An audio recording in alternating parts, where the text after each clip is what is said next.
Selamat pagi, Bapak, Ibu, Saudara, dan rekan-rekan sekalian.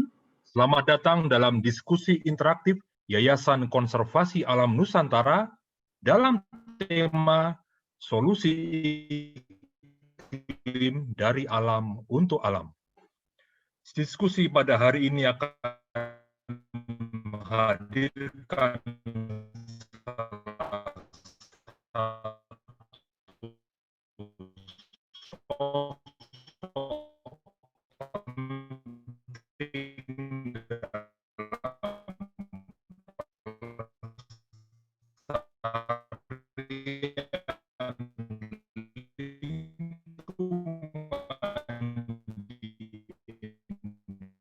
Indonesia, yakni Bapak Sarteri Negara Lingkungan Hidup pada tahun 1998.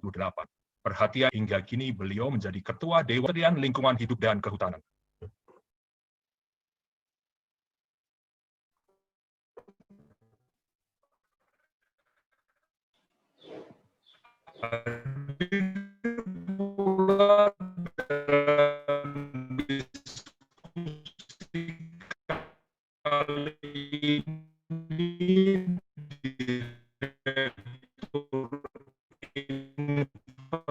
Inventarisasi dan pemantauan sumber daya Kementerian Lingkungan Hidup dan Kehutanan menangani sistem pemantauan hutan nasional, Kementerian Lingkungan Hidup dan Kehutanan, dan di antara lembaga, yakni Bapak NC Ahmad Rafidin Rizal, yang juga merupakan Ketua Forum Kawasan Ekosistem Esensial Wehiaklai. Beliau selalu berinovasi dalam meningkatkan kinerja dan fungsi Dinas Lingkungan Hidup Provinsi Kalimantan Timur. Antara lain dengan menginisiasi sistem pelayanan elektronik perlindungan dan pengelolaan lingkungan hidup atau sparkling. Kami hadirkan pula Ibu Herlina Hartanto selaku Direktur Eksekutif Yayasan Konservasi Alam Nusantara yang dikenal sebagai salah satu peneliti andal di sektor kehutanan. Berbagai hasil kajiannya menjadi landasan program Yayasan Konservasi Alam Nusantara dalam menjalankan misi konservasinya. Salah satunya adalah pendekatan sigap atau aksi inspiratif warga untuk perubahan yang mendorong pengelolaan sumber daya alam secara lestari sekaligus mengembangkan potensi dan kapasitas masyarakat untuk kesejahteraan mereka. Terima kasih Bapak Ibu sekalian untuk kehadirannya dan diskusi pada hari ini akan dipandu oleh Mbak Rahma Alia yang memiliki latar belakang sebagai jurnalis dan presenter berita di Antv selama 6 tahun. Mbak Alia juga merupakan pemenang None Jakarta tahun 2001 dan Putri Indonesia Pariwisata pada tahun 2005. Silahkan Mbak Alia. Ya, terima kasih Mas Arief. Selamat datang di diskusi interaktif Yayasan Konservasi Alam Nusantara bersama mitra pemerintah dalam tema Solusi Iklim dari Alam untuk Alam. Ya, perubahan iklim seperti kita ketahui telah terjadi dan jika tanpa intervensi bisa mengancam kehidupan kita manusia. Mitigasi perubahan iklim juga bukan hal baru bagi Indonesia, tapi hari ini spesifik kita akan membahas upaya mitigasi perubahan iklim melalui pengembangan solusi iklim alami atau yang dikenal dengan Natural Climate Solutions, yang saat ini juga sudah menjadi fokus pemerintah Indonesia. Benarkah ini solusi yang saat ini paling efektif untuk menekan laju perubahan iklim? Nah, kita akan sama-sama membahas hal ini bersama 4 narasumber yang adalah pakar di bidang mitigasi perubahan iklim. Saya ingin menyapa semua narasumber. Selamat pagi Pak Sarwono Kusuma Atmaja, Ibu Belinda Margono, Bapak Rizal, dan juga Ibu Herlina. Boleh kita lihat wajah-wajahnya, Pak? Selamat pagi, Mbak Rahma. Oh iya. Selamat pagi, Mbak Lia. Iya, senang sekali dengar suara dan wajahnya. Sepertinya fresh ya pagi hari ini ya. Mungkin sudah minum kopi semuanya. Iya. Dan saya juga ingin menyapa semua audiens yang sudah hadir di sini. Terima kasih. Tadi sudah disebutkan ya beberapa peraturan diskusi. Jadi selama webinar ini kami akan mematikan fitur audio dan video peserta. Dan juga nanti yang ingin mengajukan pertanyaan, mohon untuk masukkan di dalam fitur chat. You are most welcome to ask. Dan tolong dengan format di bawah ini, nama organisasi, spasi nama penanya, baru spasi pertanyaannya. Dan kalau pertanyaannya terpilih, nanti akan kami bacakan di sesi tanya jawab untuk langsung dijawab oleh para narasumber. Dan jangan khawatir, ada souvenir yang menarik dari Yekan bagi para penanya ya. Oh ya, perkenalkan dulu, saya Rahma Alia, saya yang menjadi moderator pada diskusi hari ini untuk menggali sama-sama mengenai mitigasi perubahan iklim melalui solusi iklim alami ini. Sedikit background saja, mungkin kita tidak menyadari bahwa tahun kemarin 2019 adalah tahun terpanas kedua yang dicatat dunia setelah 2016. Dan sementara bumi ini akan terus memanas, seperti diperkirakan ini juga akan terus meningkat suhunya. Apalagi jika tidak ada aksi kolektif dan nyata yang dilakukan oleh seluruh negara di dunia. Nah, sadar akan terus meningkatnya suhu global, maka di tahun 2009 lahir sebuah gerakan bersama yang disebut International Day of Climate Action. Aksi ini terus berlanjut menjadi kampanye global yang menginspirasi banyak organisasi di dunia untuk melakukan aksi nyata mengurangi emisi gas rumah kaca. Nah, berbagai penelitian mengenai mitigasi dan adaptasi perubahan iklim pun terus bergulir. Hasil kajian dari beberapa organisasi konservasi global di tahun 2017 menyebutkan lebih dari 1/3 target penurunan emisi global ini bisa dicapai dengan mengembangkan solusi iklim alami atau Natural Climate Solutions. Program NCS ini mencakup pelindungan hutan, lahan basah, perbaikan pengelolaan hutan, dan juga restorasi ekosistem. Ya, sudah seberapa jauhkah solusi iklim alami ini dijalankan di Indonesia? Nanti kita akan bahas ya sama-sama bersama 4 pakar di sini. Tetapi sebelum itu ada informasi penting yang perlu kita ketahui bersama. Yuk kita saksikan melalui video berikut ini.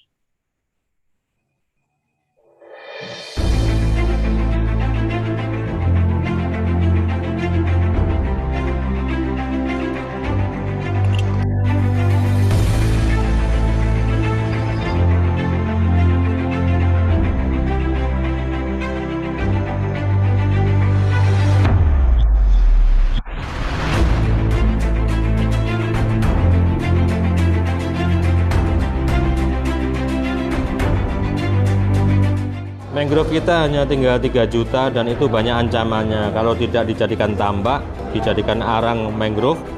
Perubahan iklim ini makin tidak terkendali. Gitu. Jadi pemanasan global itu diperkirakan akan lebih tinggi kenaikannya, suhunya, dibandingkan dengan perkiraan semula.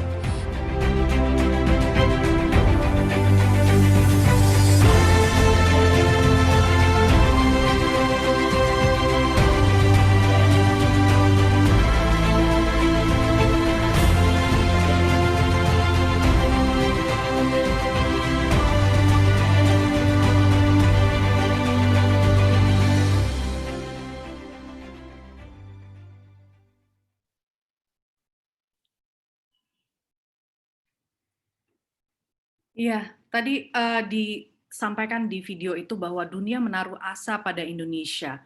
Pak Sarwono, kita harus optimis atau bagaimana nih Pak kalau dunia menaruh asa pada Indonesia? Padahal kan Indonesia vulnerable, memang ada di posisi khatulistiwa, tapi on the other side kita juga merupakan negara keempat pengemisi gas gitu.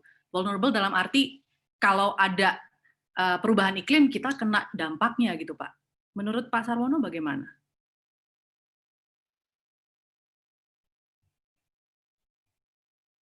Halo, Pak Sarwono.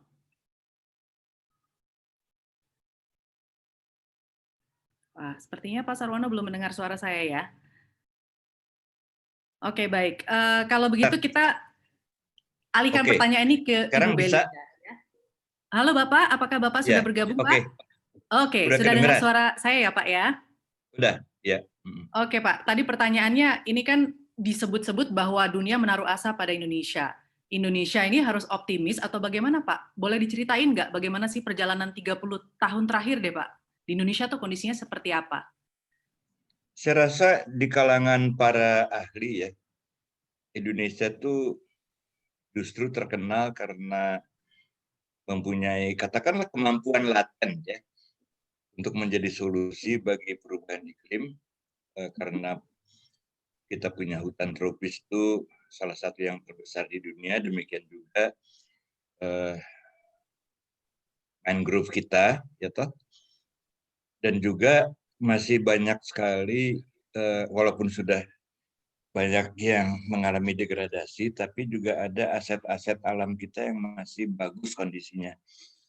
Dan kalau nggak salah ada riset, ya saya nggak lupa siapa yang melakukannya, yang mengatakan bahwa kalau bentang alam itu masih utuh, apakah itu terestrial maupun marine, di pesisir pantai begitu, termasuk terumbu karang, maka daya tahan bentang alam yang masih utuh itu bisa ya menahan kerusakan yang disebabkan oleh perubahan iklim.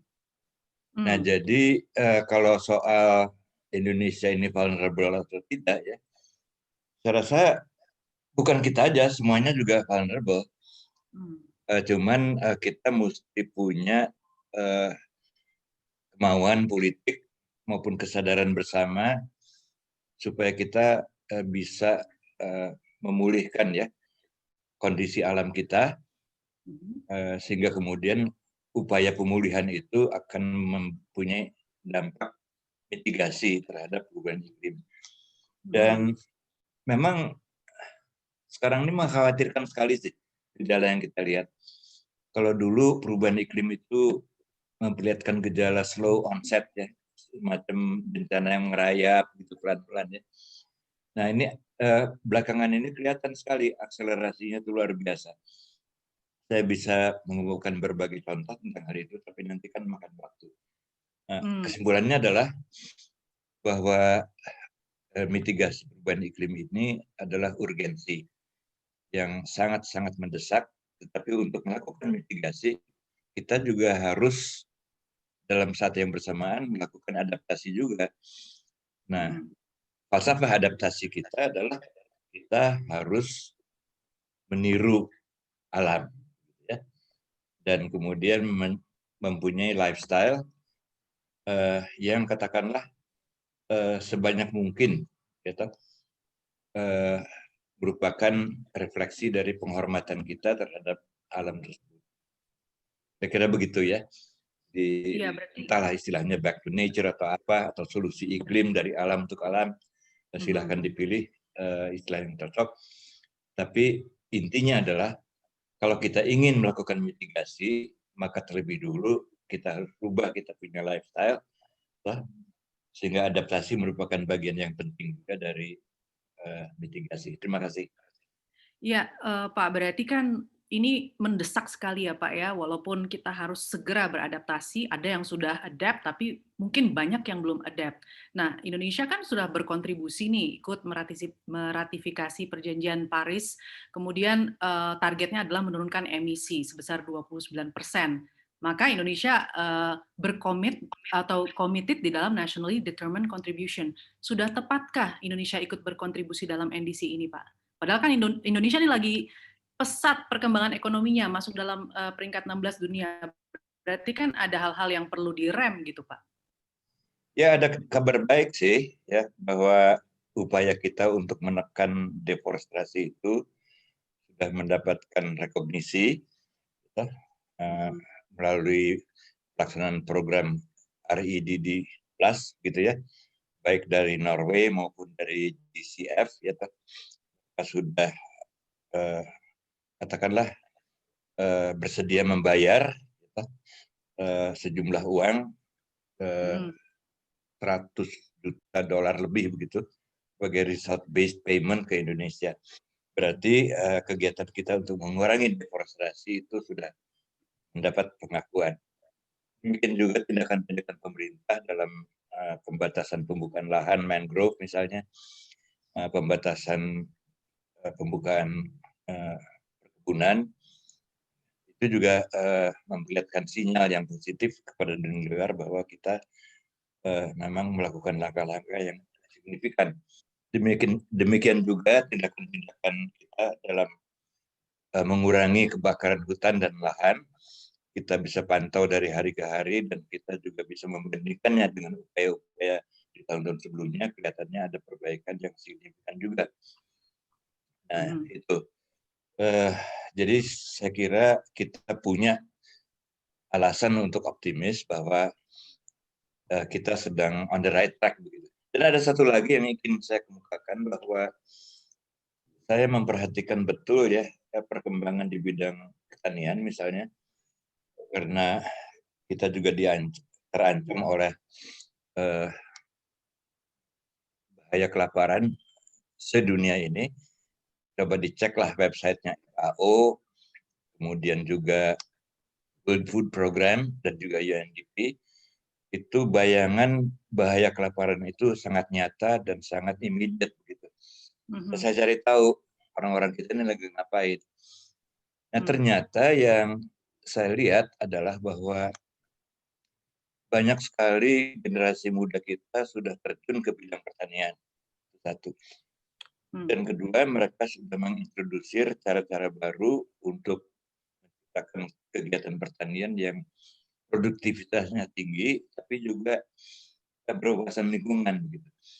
Dan setelah dikorek-korek begitu, akhirnya kita bisa tahu bahwa yang mereka praktekkan adalah apa yang disebut ekonomi sirkular. Dan ini adalah berbeda coraknya dengan pertanian yang sudah established di Indonesia, yang merupakan konsep dari Green Revolution tahun 80-an abad yang lalu. Jadi kontras itu nyata sekali. Dan ini adalah merupakan satu indikasi juga bahwa komunitas kita juga bergerak atas dasar kesadaran sendiri itu untuk beradaptasi. Dan dengan beradaptasi kemudian meniru iklim, meniru nature. Karena salah satu ciri dari manusia yang bertentangan dengan alam adalah bahwa manusia itu adalah satu-satunya makhluk di dunia ini yang sanggup atau punya kebiasaan memproduksi sesuatu yang tidak ada gunanya, yaitu sampah dan limbah, dan malahan berbahaya. Makhluk lain itu nggak ada. Oke, baik Pak. Dengan pendekatan circular economy, kita memperlihatkan kesanggupan untuk menekan limbah bahkan sampai ke titik nol. Masih. Baik Pak Sarwono, ini menarik sekali. Nanti kita akan lanjutkan lagi soal itu ya, karena memang at the end of the day yang harus diperhatikan adalah manusianya. Untuk apa kita menyelamatkan bumi kalau bukan untuk manusia gitu kan? Nah, saya pengen ke Bu Belinda nih, karena tadi disebut-sebut ada NDC atau Nationally Determined Contribution. Lalu Bu, bagaimana sih sebetulnya strategi pemerintah Indonesia untuk mengejar target NDC ini? Di mana 2030 kita ditargetkan penurunan emisi gasnya sebesar 29% dan mayoritasnya dari forestry, begitu Bu? Ya, baik, terima kasih Mbak Alia. Sebetulnya saya ada slide ya, moga-moga ini langsung aja ke slide yang kedua. Slide yang kedua ya, jadi kalau kita bicara NDC, ini coba saya angkat lagi aja karena NDC ini jelas untuk Indonesia itu ada 5 sektor yang mendukung dari urusan NDC ini. Nah, benar sekali yang disampaikan. Kalau bicara ada dari 5 sektor ini bisa dibagi 2, yang sektor lahan dan sektor non lahan. Untuk yang lahan ada 2 juga, yaitu pertanian dan forestry. Tadi kebetulan Pak Sarwono juga menyebutkan yang pertanian. Nah, yang forestry ini memang betul. Untuk targetnya sendiri, kalau kita menggunakan 29%, artinya adalah menggunakan usaha sendiri, anggaran sendiri, maka target yang diberikan kepada sektor kehutanan itu adalah 17,2%, atau itu kalau dihitung 17/29 itu sekitar 60%. Intinya dari target penurunan yang 29% itu sebetulnya 60% bebannya ada di sektor kehutanan. Ini adalah sesuatu yang cukup tinggi ya. Karena ada beberapa alasan sebetulnya yang menyebabkan sektor kehutanan bisa mendapatkan role yang lebih tinggi. Tapi sebelum masuk kepada usahanya tadi, saya mungkin ingin berangkat ke slide yang berikutnya. Jadi di sini kalau ibaratnya ketika kita berbicara mengenai NDC, itu artinya kan komitmen kita. Kita harus tahu modalitas kita itu seperti apa. Nah, ini apa yang saya tampilkan ini sebetulnya juga tersedia di websitenya KLHK. Jadi kalau Bapak Ibu sekalian ingin mengakses itu ada. Namanya buku rekalkulasi sumber daya hutan. Nah, itu bisa diakses di websitenya, bisa di-download. Ini adalah salah satu tabel yang menggambarkan kondisi Indonesia. Nah, saya ingin mengatakan bahwa ini data terupdate dengan menggunakan citra satelit tahun 2019 karena kami memang metodenya adalah H-1 ya, satu tahun lebih belakang. Luas areal hutan Indonesia itu pada saat ini adalah 94,1 juta hektar. Jadi dari seluruh luas daratan 187 juta hektar, itu 94,1 arealnya berhutan, itu sekitar 50,1%. Kemudian sisanya sekitar 93,6 juta hektar itu arealnya tidak berhutan. Jadi kita sekarang pada posisi hampir 50-50 ya. Luas daratan kita yang 187 itu separuh lebih sedikit masih berhutan dan sisanya yang tidak berhutan. Nah, yang berhutan pun itu sebetulnya masih ada dua kategori besar. Yang satu adalah hutan alam dan sedikit hutan tanaman. Hutan tanaman memang tidak terlalu luas ya, hanya sekitar 5 juta hektar. Namun hutan alam kita sangat luas. Nah, ketika kita bicara itu tadi Pak Sarono juga menyinggung, memang yang paling mudah atau yang paling bagus adalah bekerja dengan alam. Jadi solusi dengan mengembalikan kepada alam itu yang paling pas. Nah, makanya hutan alam kita yang sekitar 89 juta hektar itu juga dia terdiri dari hutan alam lahan kering, kemudian hutan alam mangrove, dan sebetulnya hutan rawa sendiri. Jadi rawa itu biasanya dia lebih banyak ke, tidak semua ya, karena ada yang fresh water, tapi sebagian besar adalah peatland. Jadi di sini memang kita harus mengenali dulu kondisi dari Indonesia itu seperti apa. Ini salah satu contoh. Kemudian saya ingin berangkat ke slide yang berikutnya. Masih kepada modalitas. Jadi ini tadi yang saya sampaikan, ini juga sebetulnya ada di website dalam bentuk leaflet ya, dalam bentuk booklet ini memberikan informasi karena di Indonesia ini informasinya ada yang namanya kawasan hutan. Kawasan hutan itu sebetulnya adalah yang oleh pemerintah ditunjuk untuk menjadi kawasan hutan. Dia tidak selalu berhutan karena bisa jadi dia ditunjuk itu untuk tujuan-tujuan yang berbeda. Misalkan kawasan konservasi. Kawasan konservasi itu dia mungkin tidak sepenuhnya berhutan karena memang ekosistem alaminya seperti itu. Contohnya kalau kita ke Bromo Tengger Semeru yang lautan pasir dan sebagainya itu nggak usah ditanami karena memang dia ekosistem aslinya kan seperti itu. Tapi dia memang dipertahankan karena kondisi kekhasannya. Kemudian ada hutan lindung. Hutan lindung itu memang fungsinya adalah untuk tata air. Nah, ini kita perubahan iklim ini juga berefek tidak hanya kepada ini ya perubahan cuaca, kemudian naiknya permukaan laut, tapi ketersediaan air bersih ini juga menjadi salah satu kendala. Makanya peran hutan lindung, yang fungsi kawasan hutan lindung ini menjadi sangat penting karena inilah penjaga tata air. Nah, ini di dalam informasi yang saya mengajak membuka ini karena ini adalah modalitas yang kita semua harus ketahui. Nah, kita semua harus ketahui, jadi ibaratnya kalau kita mau buka supermarket atau kita punya supermarket, misalkan kita mengatakan kami sangat lengkap dan sebagainya, kita harus tahu ada yang namanya kayak open stock ya, kita harus tahu kita punya apa, luasnya seperti apa, di dalamnya seperti apa. Nah, kebetulan tugas-tugas seperti itu memang ada di pemerintah, ada di kementerian, ada di KLHK. Jadi KLHK memang harus mempunyai informasi mengenai apa sebetulnya yang dimiliki. Nah, sekarang ketika masuk kepada NDC, lanjut lagi, satu slide lagi. Nah, ini sebetulnya adalah turunan dari NDC yang sektor kehutanan tadi. Jadi kalau targetnya tadi, dari 29, 60%-nya itu berada pada sektor kehutanan.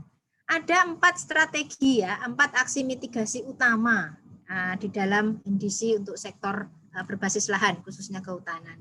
Yang pertama adalah penurunan deforestasi. Jadi deforestasi memang harus turun, harus ditekan. Tidak nol, karena memang bagaimanapun masih ada kebutuhan-kebutuhan pembangunan. Dan ini sudah dengan model dan dihitung menggunakan informasi historis, maka targetnya di tahun 2030 itu kita harusnya deforestasi itu di antara 450.000 hektar lah. 0,45 juta hektar itu kan sekitar 450.000 hektar seluruh Indonesia. Dan pada saat ini memang deforestasi kita 440.000 hektar. Sudah jauh turun dari yang sebelum-sebelumnya. Jadi memang deforestasi kita di tahun-tahun yang 2000-an sebagainya itu cukup tinggi. Nah, sekarang kita memang menekan, sungguh-sungguh menekan agar bisa memenuhi target. Nah, ini kita harus menjaga kalau tetap pada level itu atau diturunkan lagi. Kemudian yang kedua adalah penerapan prinsip-prinsip pengelolaan hutan berkelanjutan. Nah, ini mungkin yang menarik adalah untuk ini ya, Pak, sebetulnya ancamannya memang tidak hanya pada deforestasi, tapi pada degradasi. Jadi sustainable forest management atau pengelolaan hutan berkelanjutan ini untuk menjaga agar degradasi itu tidak terjadi secara berlebihan. Nah, biasanya kalau suatu areal berhutan itu sudah mengalami degradasi yang berlebihan, penyelamatannya lebih susah. Dia pasti akan berubah. Dia pasti akan lebih cenderung menjadi non hutan. Sehingga kita tuh harus menjaga agar degradasi itu tidak terjadi berkelebihan. Ini yang kedua. Yang ketiga itu adalah tindakan untuk rehabilitasi 12 juta hektar lahan terdegradasi. Ini targetnya bisa dibayangkan 800.000 hektar per tahun. Target untuk mencapai yang 12 juta hektar di tahun 2030. Dengan keberhasilan 90%. Ini sebetulnya adalah suatu beban yang sangat berat. Karena bagaimanapun pada saat ini kemampuannya mungkin baru 200-300.000 hektar. Padahal targetnya adalah 800.000 hektar. Jadi ini memang benar yang disampaikan Pak Sarwono tadi, ini tidak bisa dilaksanakan oleh pemerintah saja, harus melibatkan berbagai pihak, harus ada semacam awareness bersama. Karena kalau target-target yang ini, kalau hanya dilakukan dengan anggaran pemerintah atau dilakukan oleh pemerintah saja tanpa dukungan semua stakeholder yang ada di negara ini, saya rasa akan susah. Contohnya yang 800.000 hektar per tahun itu sangat luar biasa. Nah, yang keempat baru bicara restorasi. Nah, ini cocok karena memang lahan gambut kita cukup luas dan kita harus merestore, mengembalikan agar lahan gambut yang sudah mengalami perubahan, yang sudah terjadi degradasi itu bisa kembali berfungsi seperti yang sesungguhnya. Nah, ini adalah turunan dari NDC kita yang harus kita lakukan untuk mencapai yang 60% tadi. Nah, karena ada poin 3, itulah yang membuat sektor kehutanan diberikan beban yang lebih besar. Karena tidak ada sektor lain yang bisa menanam, tidak ada sektor lain yang bisa menyerap karbon. Tidak ada pada saat ini, kecuali teknologi yang tinggi ya. Nah, menanam pohon, meresequestrate itu adalah cara paling murah untuk menyerap karbon. Inilah yang membuat maka sektor kehutanan diberikan beban yang cukup besar. Tentunya ini harus ada juga dari sektor yang lain. Inilah kira-kira yang memberikan gambaran mengenai NDC. Lintas sektoral, Bu. Tapi kalau kita berarti kan dari cerita Bu Belinda juga tadi bahwa ini bukan hal baru ya sebetulnya solusi iklim alami ini. Nah, yang menjadi pembeda di NCS ini tuh apa? Lalu bagaimana memprioritaskannya, Bu? Karena dengan keterbatasan biaya dan sebagainya itu tadi, apalagi ini adalah hal berat, bagaimana kita bisa memprioritaskan supaya bisa mencapai target? Nah, ini yang menarik ya, membedakan NCS-nya dengan berbagai usaha yang sudah kita lakukan. Jadi pada prinsipnya kalau kita melihat NCS itu tadi kita harus melihat juga modalitas yang kita miliki. Jadi ada beberapa hal yang harus kita catat modal utama kita. Pertama, kita punya hutan kita punya lahan gambut yang cukup luas. Jadi ini adalah urusan gambut ini menjadi penting. Kemudian yang kedua, kita mempunyai hutan alam yang masih 89, saya lebih suka sudah 89 juta hektar. Oke. Kalau masih orang wah masih banyak kan enggak? Ini sudah 89 juta hektar. Bagus itu, Bu. Ya. Ya, jadi situasinya tapi itu modal. Itu modal. Artinya di dalam hutan alam ini kita masih punya yang namanya mangrove.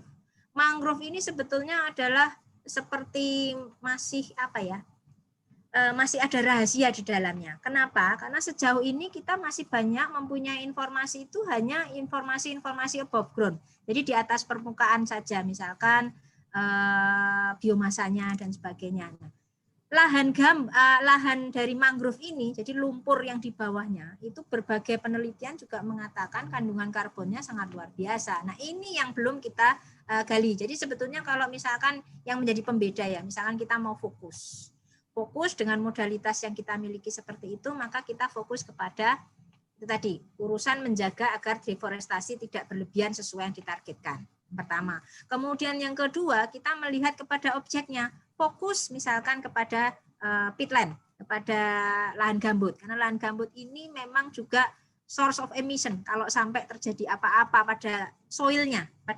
Nah, ini nular pada yang namanya mangrove. Mangrove itu juga seperti itu. Saya menggunakan istilah-istilah yang mungkin agar lebih simpel aja ya. Kita tidak menggunakan istilah yang terlalu rumit karena soilnya di bawah peat sama di bawah mangrove ini adalah sesuatu yang masih menjadi pertanyaan banyak pihak, tapi mereka dari riset-riset pendahuluan mengatakan mempunyai kandungan karbon yang luar biasa. Jadi kalau kita bisa menyelamatkan ini adalah salah satu poin penting yang bisa kita pakai. Oke, Bu. Seperti itu. Baik, terima kasih Bu Belinda. Tadi udah dijelaskan bahwa kita on the right track dan ada sebuah provinsi yang sudah melakukan hal ini, yaitu Kalimantan Timur. Adalah sebuah provinsi yang dengan kawasan hutan, tutupan hutan yang masih luas, 50%, dan juga merupakan provinsi di mana strategi yang tadi Ibu Belinda sebutkan sudah bisa diterapkan. Tapi saya membayangkan sih, tentu ada tantangan tersendiri ya, karena mau tidak mau mengurangi peluang untuk development, ada pengereman, tidak boleh buka hutan sembarangan, apalagi di Kalimantan Timur sendiri, SDA lainnya, itu juga menjadi peluang besar nih bagi Kaltim. Nah, Pak Rizal, bagaimana Anda melihat hal ini, Pak? Baik, terima kasih. Cukup terdengar ya, Mbak Alia. Ya. Baik, hari ini saya sebetulnya selamat pagi dulu untuk Pak seluruh pembicara yang lain, Bu Belinda, Pak Sarono yang terhormat, Ibu Herlina. Jadi saya mewakili Pak Sekretaris Daerah yang kebetulan beliau berhalangan dan menugaskan saya untuk melakukan wawancara pada pagi hari ini.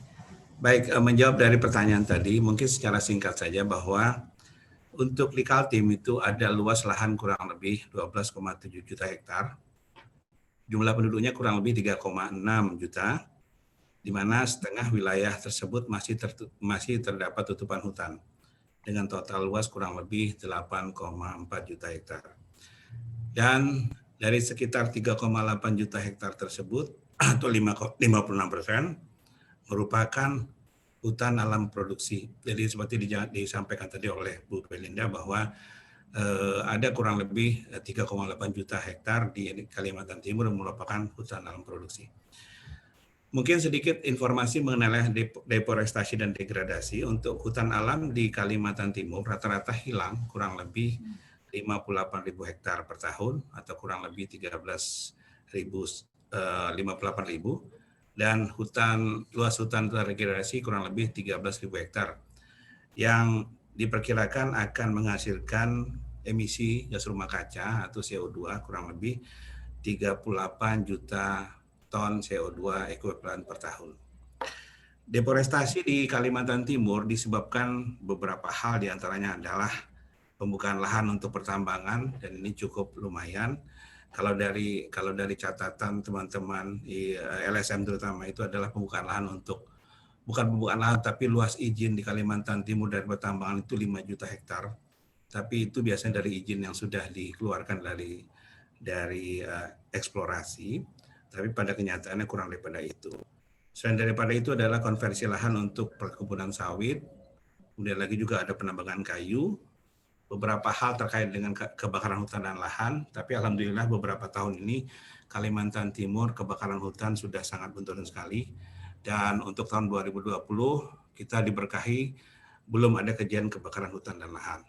Dan lagi juga pembukaan lahan untuk pertanian, dan yang terakhir adalah penambahan hutan. Kami perlu sampaikan juga ada kurang lebih 1.500 perusahaan yang melakukan kegiatan pada wilayah hutan, yang melakukan pendemangan selektif, terutama di hutan alam, yang rata-rata adalah HPH.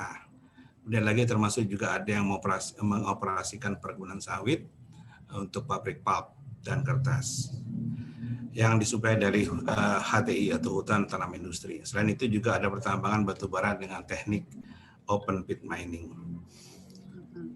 Pengolahan sumber daya alam di Kalimantan Timur, terutama untuk kayu dan minyak dan bas, menyebabkan kerusakan dan degradasi lingkungan. Banjir semakin sering terjadi, dan juga sungai tercemar oleh lumpur dan limbah lain. Hal ini meningkatkan bagi kami terutama di pemerintah provinsi termasuk DLH, termasuk OPD-OPD lain juga perlunya mengingat untuk menerapkan pembangunan yang berkelanjutan. Sedikit kilas balik, pada tahun 2010 Gubernur Kaltim dalam hal ini Pak Awang Faruk telah mendeklarasikan program Kaltim Hijau dengan tujuan untuk meningkatkan kualitas lingkungan hidup masyarakat Kaltim secara utuh dan seimbang baik dari aspek sosial, ekonomi, dan lingkungan dengan tujuan mengurangi ancaman bencana ekologis serta mengurangi terjadinya pencemaran dan perusakan kualitas ekosistem. Selain daripada itu juga Kaltim telah melaksanakan inisiatif kesepakatan pembangunan hijau untuk menggalang dukungan para pihak. Inisiatif ini sudah mendapatkan kurang lebih 200 mitra yang terdiri dari pemerintah, pihak swasta, organisasi sipil, LSM, akademisi, mitra pembangunan, dan lembaga masyarakat dengan disebutkan ada 11 inisiatif yang telah melaksanakan pembangunan hijau dari tahun 2011 ingat saya. Dan inisiatif tersebut pemerintah Kaltim belajar untuk menyeimbangkan pertumbuhan ekonomi dan mengurangi emisi karbon.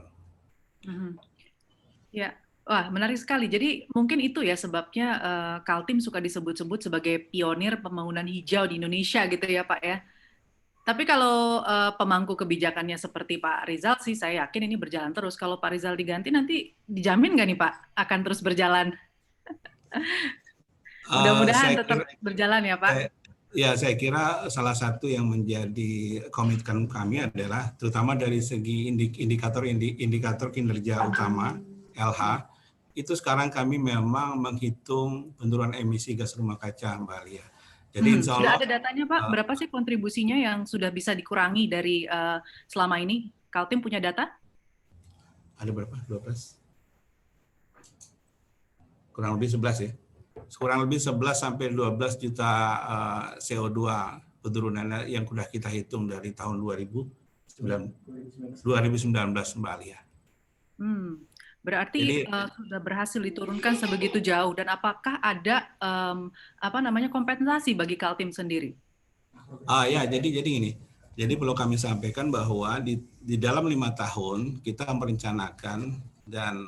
merencanakan kurang lebih sampai 22 juta ton CO2 ekuivalen yang diturunkan dari kegiatan bisnis as usual. Dan kita berharap nanti ketika di akhir 2024 insentif yang diberikan oleh FCPF melalui Bank Dunia itu kurang lebih ada 110 sampai 150 juta US dollar kali ya.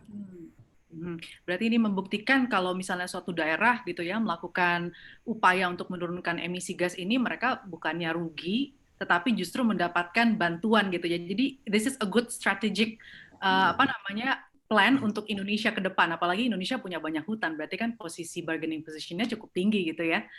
Nah, tadi disebut-sebut ini bahwa tanpa kemitraan akan sulit untuk mengejar target ini. Ada Bu Herlina di sini, saya ingin ngobrol juga nih Bu, ingin tanya-tanya. Tapi sebelum saya tanya lebih lanjut, khususnya mengenai mitigasi perubahan iklim ini, Ibu boleh ceritain nggak sebetulnya YEKAN ini apa visi misinya, lalu prioritasnya bagaimana Bu? Oke, tentu. Terima kasih Mbak Alia, selamat pagi. Pak Sarwono, Ibu Belinda, sudah lama nggak ketemu ya, Bu Belinda ya. Pak Rizal, salam kangen. Bapak dan Ibu semuanya, salam sejahtera bagi kita semua. Nah, kalau berbicara tentang Yayasan Konservasi Alam Nusantara atau YEKAN ya Mbak Alia, YEKAN ini sebetulnya adalah organisasi nirlaba dengan misi melindungi daratan dan perairan yang menjadi penyangga kehidupan. Nah, YEKAN ini sebetulnya hadir di Indonesia sudah dari tahun 2014 nih Mbak Lia. Dan kami berdiri sebetulnya di landasan yang dibangun oleh The Nature Conservancy atau TNC yang memulai operasinya di Indonesia di tahun 1991. Nah, setelah hampir 30 tahun bekerja di Indonesia, ini TNC memutuskan untuk menutup operasinya. Sehingga akhirnya menyelesaikan semua proses dan persyaratan administrasi. Dan terhitung sejak tanggal 12 Maret tahun 2020, jadi Maret beberapa bulan yang lalu, keluar surat dari Ditjen Kerjasama Multilateral atau Kemenlu, dan TNC sudah tidak lagi beroperasi di Indonesia, dan seluruh pelaksanaan programnya diambil alih oleh YEKAN. Nah, YKAN memiliki 2 program konservasi utama saat ini, Mbak Alia, yaitu program kelautan dan program kehutanan atau terestrial. Kedua program konservasi tersebut saat ini dilaksanakan di 10 provinsi di Indonesia, yaitu Riau, DKI Jaya, Jabar, Jateng, Jatim, Kaltim, rumahnya Pak Rizal, Kaltara, Sulteng yaitu di Wakatobi, NTT, dan di Papua Barat. Nah, dalam menjalankan misi ini, kami menerapkan pendekatan yang berbasis ilmiah dan juga memberikan solusi inovatif. Ini tentunya untuk Indonesia Lestari ya. Dan selain solutif, kami juga mengedepankan tentunya kerjasama multi pihak dan yang utama sekali itu mendukung upaya dari pemerintah untuk melaksanakan pembangunan hijau dan mitigasi perubahan iklim dari tingkat desa sampai tingkat nasional. Nah, di tingkat tapak kami membantu membangun model, tapi ini pelajaran kami nih Mbak Elia, nggak boleh asik di model-model ini saja bertahun-tahun, tapi terus mendorong agar model-model yang terbukti berhasil, memberikan dampak positif, itu direplikasi di tempat lain, melalui proses mendorong kebijakan dan juga mendorong pendanaan yang inovatif. Nah, selain itu juga kami tahu bahwa kondisi pemungkin itu kan penting sekali ya, jadi kita juga bantu melalui penguatan kapasitas, pengembangan insentif, pengembangan database, pemantauan, dan juga mendorong kesepakatan multi pihak. Itu dulu Mbak Lia ya, untuk tentang YKAN-nya. Iya, Bu Herlina, emang penting sekali ya, karena kalau misalnya pemukim tidak paham apa yang menjadi potensi daerah sekitarnya atau hutan yang ada di kawasannya, ya siapa lagi yang akan melakukan mitigasi begitu ya. Persis. Iya Bu, saya jadi ingin tahu lebih lanjut ini. Sebetulnya YKAN kan sangat fokus dengan mitigasi dan adaptasi perubahan iklim. YKAN merasa mampukah bahwa Indonesia akan bisa mencapai target dan juga apa saja yang sudah dilakukan selama ini yang dibantu oleh YKAN? Iya, terima kasih pertanyaan Mbak Elia. Kalau ditanya, saya harus bilang yakin karena saya percaya bahwa kita harus optimis ya, dan juga ada bukti-bukti yang positif mengarah ke sana. Nah, mengenai apa yang kami lakukan, ini saya akan pakai slide yang ditampilkan oleh teman-teman YKAN. Jadi kalau bicara mengenai solusi berbasis alam ya Mbak Elia ya, bisa saya katakan bahwa ini sebetulnya merupakan jantung dari YKAN. Dan dia merupakan komponen utama hampir semua inisiatif yang kami lakukan atau kami dukung saat ini. Nah, di area hutan yang kondisinya masih bagus dan memiliki nilai konservasi tinggi, maka solusi iklim alami yang dilakukan adalah upaya perlindungan, itu dulu yang utama. Nah, yang kami bantu atau kami dukung antara lain perlindungan hutan oleh masyarakat, karena ini inisiatif masyarakat ini penting sekali. Kita sudah dilakukan di Hutan Lindung Wehea di Kutai Timur, Hutan Lindung Lesan di Kabupaten Berau, juga di area penggunaan lain, misalnya di Biduk-Biduk dan Teluk Sulaiman di Berau. Nah, ini cukup menarik ini kasusnya untuk di kedua tempat ini, karena ada kesadaran masyarakat dan dukungan pemerintah kabupaten yang memberikan status lindung di wilayah APL ini. Nah, mengingat pentingnya peranan masyarakat setempat, kami juga mengembangkan pendekatan aksi inspiratif warga untuk perubahan atau sigap yang menyasar 3 hal, perlindungan sumber daya alam dan hutan, penguatan tata kelola, termasuk juga mendorong adanya hak kelola untuk masyarakat dan penguatan tata kelola sendiri dan peningkatan kesejahteraan untuk masyarakat. Nah, yang menarik di Berau itu ada kepemimpinan dari pemerintah kabupaten yang bahkan mengalokasikan dana untuk satu pendamping di setiap desa, dan sigap saat ini sudah terlaksana di seluruh kampung, di 100 kampung di Berau, melalui program Pemkab sebut program Sigap Sejahtera. Di luar Berau ada lagi 50 desa yang menerapkan sigap. Nah, saya bisa share juga ini setelah 2 tahun program Sigap Sejahtera dilaksanakan di Kabupaten Berau. Saat ini Mbak Elia tidak ada lagi desa yang masuk kategori tertinggal dan sangat tertinggal. 37% desanya masuk kategori maju dan mandiri. Nah, upaya peningkatan kesejahteraan masyarakat kami juga bantu lewat pengembangan komoditas yang tidak merusak hutan, misalnya madu, karet, coklat, dan sebagainya. Jadi kami dukung bagi masyarakat Mbak Elia dalam meningkatkan kualitas kemasannya, kualitas produk, misalnya kadar kering dari karet gitu ya, itu ditingkatkan. Terus menyambungkan masyarakat dengan 5 toko untuk memasarkan produk dan menyambungkan kelompok masyarakat langsung dengan perusahaan pembeli, misalnya Mondelez, Haldin Talasi, dan juga Michelin ya. Nah, untuk perhutanan sosial kami mendukung 12 lokasi di Kaltim yang sekarang sudah totalnya 74.000 hektar dan juga mendukung kelompok kerja perhutanan sosial. Nah, sekarang pertanyaannya bagaimana sebetulnya kondisi hutan yang dikelola oleh masyarakat?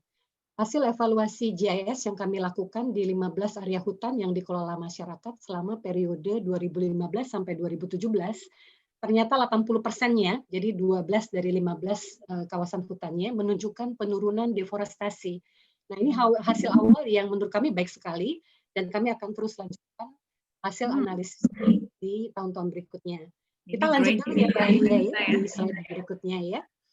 Ya, karena ternyata solusi iklim alami itu juga bisa dilakukan di area hutan yang diperuntukkan untuk usaha ekstraktif, misalnya HPH dan perkebunan sawit. Saya mulai dulu dengan HPH. Yang kami lakukan adalah memberikan dukungan teknis ke perusahaan kayu dan untuk menerapkan praktek terbaik mencapai standar PHPL dan SPLK dan mendapatkan sertifikasi FSC. Nah, kami juga sudah mengidentifikasi beberapa praktek pembalakan yang kalau diterapkan oleh HPH ini dapat mengurangi emisi karbon sampai 50%. Nah, besaran pengurangan emisi juga dapat diukur dengan sederhana dan murah nih Mbak Alia, melalui metodologi Reduce Impact Logging Carbon atau RILC yang sudah terdaftar di Verified Carbon Standard. Dan bersama-sama dengan Pemda Kaltim, RILC sudah diuji cobakan di 4 HPH, pelatihan juga sudah diberikan kepada 9 HPH dan 1 KPH, dan visinya nih semoga bisa nih semua HPH di Kaltim ini menerapkan RILC sehingga berkontribusi dalam mencapai target penurunan emisi karbon. Nah, bagaimana kalau di sawit nih? Kita lihat ke slide berikutnya ya. Nah, bersama-sama dengan Bapeda Kaltim dan mitra lain, kami memperkenalkan pendekatan Development by Design atau DBD. DBD ini merupakan analisis ilmiah, berbasis ilmiah untuk membantu perencanaan mitigasi dengan mengidentifikasi area-area penting yang kalau bisa jangan dilindungi deh, jangan dihindarilah dari konversi. Jadi jangan jadi kebun, tambang, dan lain-lain. Karena ini istilah DBD-nya harus di-void gitu ya. Tapi juga ada area mana yang kalau harus dikonversi, maka dampaknya perlu diminimalkan, diminimize atau dikembalikan fungsinya, istilahnya restore. Tapi kalau memang ada area yang terpaksa dikonversi, maka dampaknya ini bisa di-offset di tempat lain. Nah, hasil DBD ini sudah diharus utamakan ke dalam RPJM dan perencanaan sektoral Kaltim. Nah, yang lebih menarik lagi nih, pemerintah Kaltim semangat menindaklanjuti hasil analisis DBD ini, dan kami bantu Mbak Lia dengan analisis spasial, dengan mengidentifikasi dan memetakan jadi area-area hutan dengan nilai konservasi tinggi atau NKT. Seperti yang kita lihat di slide itu, sisi sebelah kanan bawah nih masih ada hutan di dalam kebun sawit gitu ya. Dan hasilnya ternyata ada area NKT seluas 417.000 hektar di dalam kawasan APL yang diperuntukkan untuk budidaya perkebunan. Jadi dia terletak di luar kebun-kebun sawit yang sudah berizin. Dan sudah ada komitmen sebetulnya dari gubernur dan 7 bupati untuk melindungi NKT ini yang sudah digaungkan dulu berapa tahun sebelumnya di tahun 2017 kalau nggak salah Pak Rizal ya. Nah, pertanyaannya nih bagaimana dengan area NKT yang di dalam kebun sawit yang sudah berizin gitu ya. Nah, hal ini sudah diatur ternyata oleh pemerintah pemerintah Kaltim dengan Perda 7/2018 yang meletakkan tanggung jawab perlindungan kepada pelaku usaha. Itu udah jelas tuh ada 4 pasal di dalamnya. Nah, kami ini akan terus nih, Mbak Alia akan mendukung upaya pemerintah provinsi dan kabupaten untuk menyiapkan instrumen kebijakan dan pendanaan dan mendukung para pihak termasuk desa untuk secara aktif melakukan upaya perlindungan NKT ini. Nah, mengapa ini harus dilakukan? Karena ternyata 417.000 hektar ini kalau dilindungi dengan baik akan berkontribusi sebesar 9,27 juta ton karbon dioksida per tahun atau sekitar 23% dari target penurunan emisi Kaltim yang disepakati di dalam Forest Carbon Partnership Facility. Jadi ini cukup besar nih, 23%. Iya. Nah, mungkin berarti saya lanjut. Ya. Iya, Bu Herlina. Ini Menarik sekali, tapi kalau yang bisa saya tangkap, jadi memang Yekan dengan membantu pemerintah menjadi mitra, bukan hanya usaha dalam konservasi alam, tapi juga sangat memperhatikan people-nya itu tadi ya. Jadi ya, dan tadi kalau saya dengar cerita dari Pak Rizal, apa yang sudah dilakukan, juga apa namanya, Bu Belinda, saya jadi penasaran nih, bertanya lagi ke Bu Belinda, bagaimana sih untuk memastikan bahwa tolak ukurnya itu jelas, memonitor apa yang sudah dilakukan, step-step pathways dari NCS ini, dan mungkinkah ini juga diberlakukan secara nasional seperti yang dilakukan di Kaltim, Bu Belinda?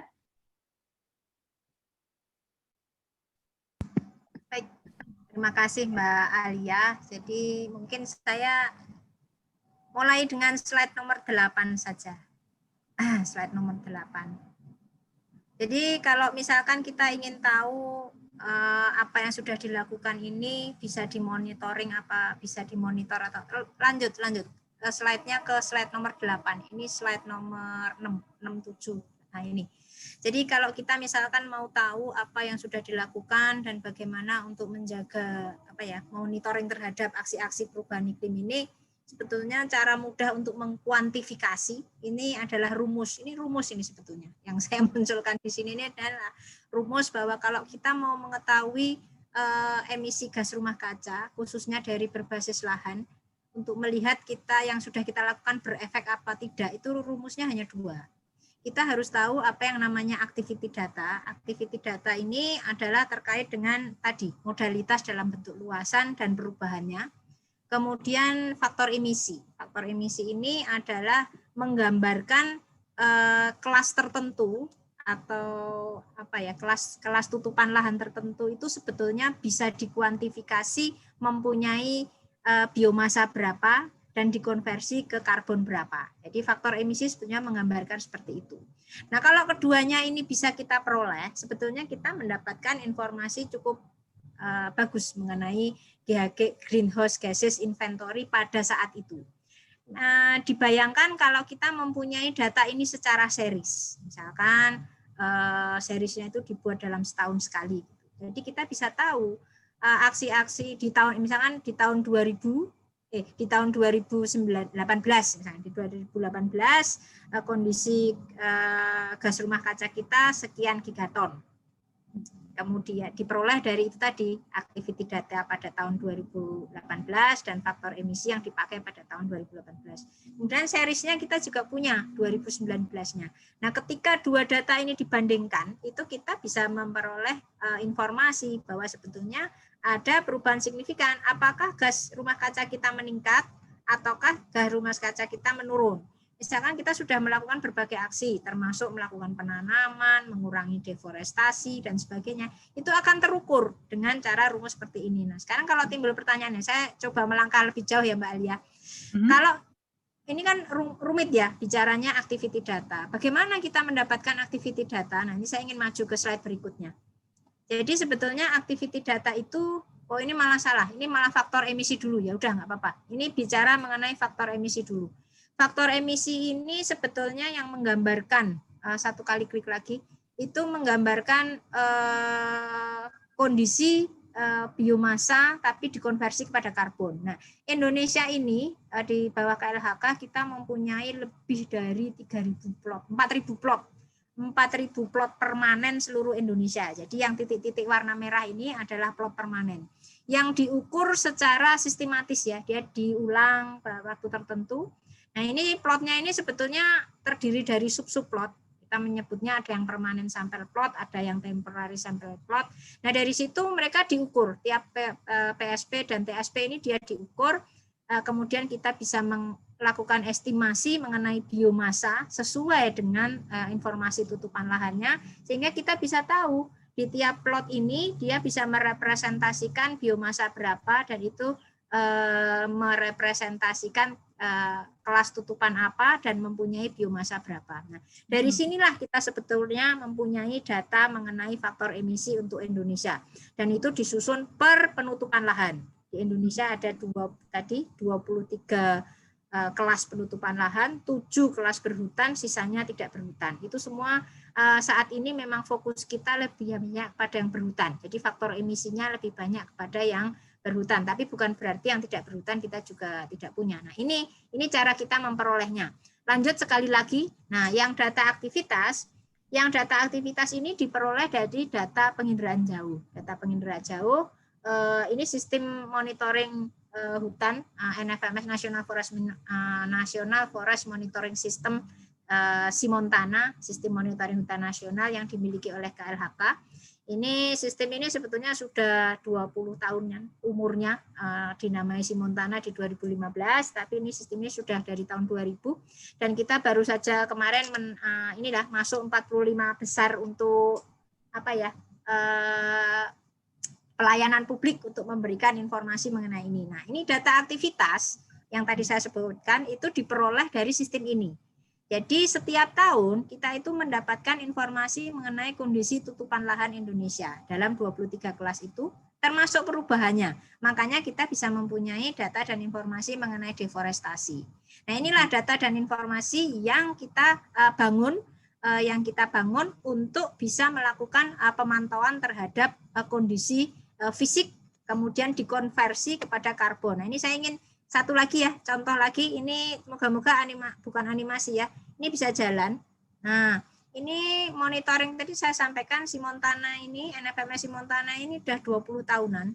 Jadi kita juga melakukan monitoring dari kondisi tahun 90-an. Ini kita bisa melihat tahun 90, nah ini bagaimana hutan kita shrinkingnya. Jadi di 90 sampai 2000 itu memang berkurangnya banyak sekali. Kemudian mulai 2012 sampai ke sini memang ada juga deforestasi masih terjadi karena memang kita membangun, tetapi sudah semakin sedikit ya, jadi kita sudah bisa menekan. Tetapi kondisi sebelum tahun 2000 memang deforestasi kita sangat besar. Ini kalau kita lihat di daerah hutan dataran rendah seperti di Sumatera sama di Kalimantan, sebentar saya kembali ya, 90. Nah ini 90, ini berkurang. Nah ini yang putih ini sebetulnya dia adalah hutan dataran rendah. Bagaimana kita punya informasi seperti ini? Karena memang kita mempunyai sistem monitoring yang selama ini dipakai sebagai sumber. Nah, ini hanya sebagai gambaran saja, Mbak Alia, bahwa apa yang dilakukan itu sebetulnya semua bisa dilakukan pemantauan dan sistem atau datanya memang ada. Mungkin itu saja tambahan saja. Terima kasih. Baik. Ya, terima kasih Bu Belinda. Penjelasannya sangat elaboratif dan membuat saya memahami tadi kalau ada formula itu maksudnya apa gitu ya. Mudah-mudahan semua juga paham. Oke, saya ingin ke Pak Sarwono nih. Tadi disebutkan berulang-ulang bahwa sebetulnya solusi iklim alami ini manfaatnya bukan hanya ditujukan untuk alam saja atau ekologis, tapi juga untuk manusia, selain berkontribusi untuk menurunkan emisi. Nah, Pak Sarwono, berarti ini berkaitan bahwa solusi iklim alami ini juga sangat mendukung poin dalam SDGs dong ya? Dan bisa nggak Pak dikaitkan dengan kondisi saat ini yang kita dalam pandemi COVID misalnya? Ya, sangat bisa ya, karena adanya pandemi COVID ini juga merupakan simptom ya, bahwa kita ini jauh dari alam. Jadi kalau kita perhatikan, societies yang gaya hidupnya artifisial, itu justru yang kena paling berat. Alhamdulillah, Indonesia bukan termasuk yang terburuk. Gitu ya. Nah, jadi saya rasa ini juga saya ingin jawab berkaitan dengan apa yang saya baca di chat box yang mengeluhkan masyarakat yang melakukan penebangan hanya demi motif ekonomi begitu ya. Nah, ini ada solusinya, bahwa kita sudah menyelesaikan perangkat aturan ya, dan kelembagaannya juga untuk menciptakan motif ekonomi bagi perlindungan hutan misalnya, atau bagi manajemen lingkungan. Nah, kita punya undang-undang tentang perlindungan dan pengelolaan lingkungan hidup tahun 2009 begitu ya, dan atas dasar itu dikeluarkan peraturan pemerintah untuk instrumen ekonomi lingkungan. Kemudian ada Perpres tentang pendanaan lingkungan.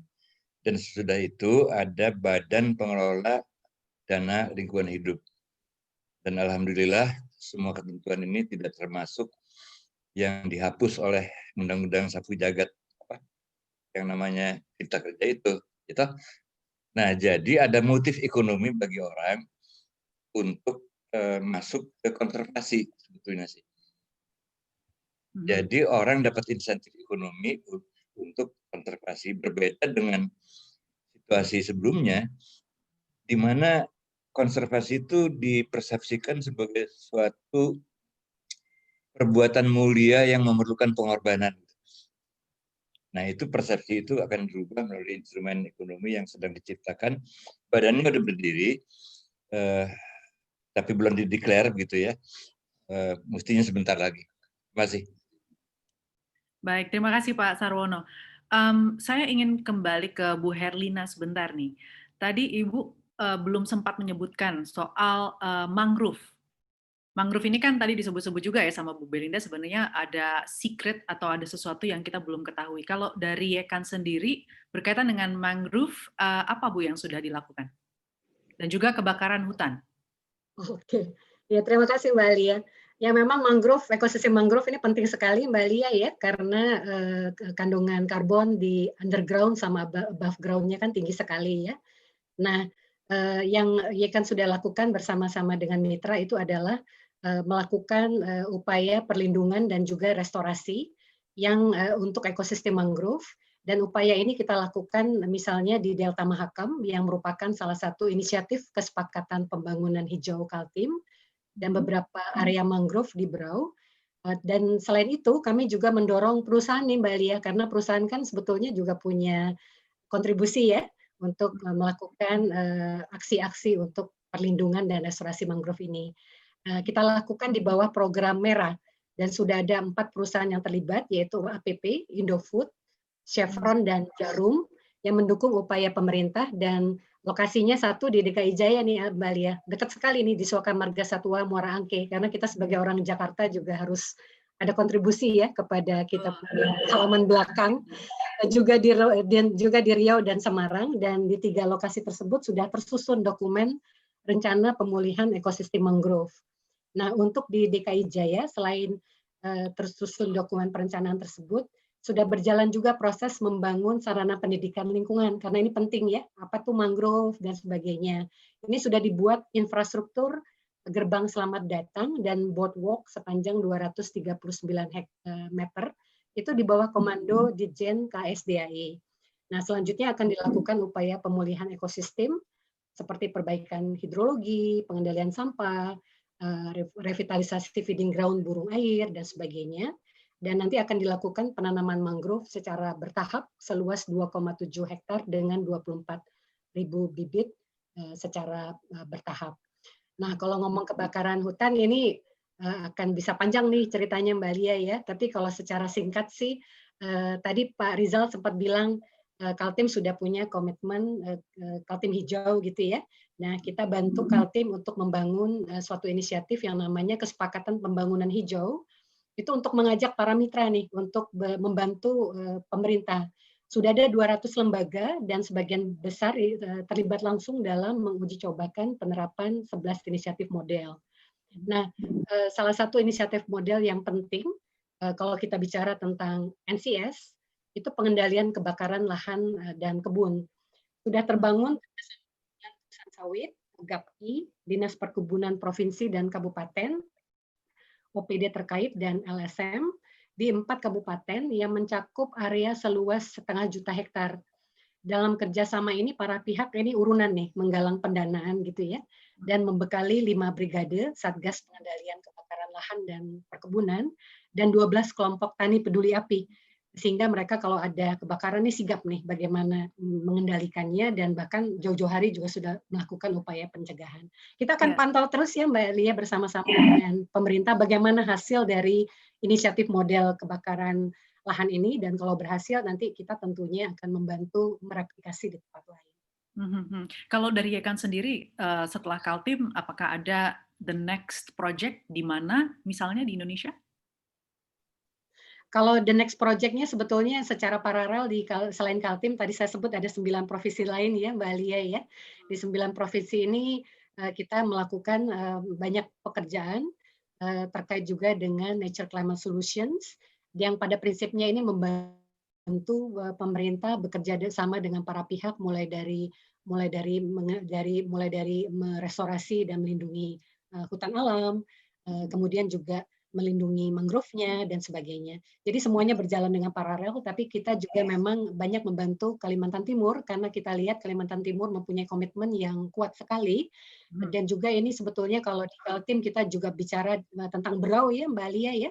Di Berau ini ada program Karbon Hutan Berau yang merupakan program REDD Plus gelombang pertama yang dikembangkan oleh pemerintah Indonesia itu mulai dari tahun 2010. Nah, sampai sekarang program ini masih terus berjalan dan kami juga bantu misalnya pendanaan inovatif Debt for Nature Swap atau yang disebut dengan TFC Kalimantan yang sudah menyalurkan dana sebesar 5, juta US dollar kepada lembaga-lembaga non pemerintah dan kelompok masyarakat sehingga mereka bisa membantu program karbon hutan Berau ini. Jadi memang kalau kita lihat nih kayak nested gitu ya Mbak Alia istilahnya ya, di kabupatennya keren, di Kalimantan di tingkat Kalimantan Timurnya di tingkat provinsinya juga keren. Mudah-mudahan juga di provinsi lain ya Bu ya. Amin. Kita akan replikasikan tempat lain juga. Committed seperti ini. Baik, terima kasih Bu Herlina. Ini menarik sekali diskusinya, tapi saya yakin tadi banyak sekali dari peserta yang ingin bertanya kepada narasumber, dan sudah terpilih ini di sesi pertama. Saya buka 3 pertanyaan, ada 3 pertanyaan yang sudah masuk. Oke, saya akan langsung bacakan. Pertanyaan yang pertama ini ditujukan untuk Bu Belinda. Oke, dari Christian Bram Adiputra. Menurut report dari Climate Action Tracker, government policy di Indonesia terbilang highly insufficient. Menurut para narasumber, Bu Belinda ya, apakah langkah pemerintah kurang ambisius untuk menekan global warming? Sekali lagi kepada Bu Belinda ini ditujukan pertanyaannya, menurut report dari Climate Action Tracker, government policy di Indonesia terbilang highly insufficient.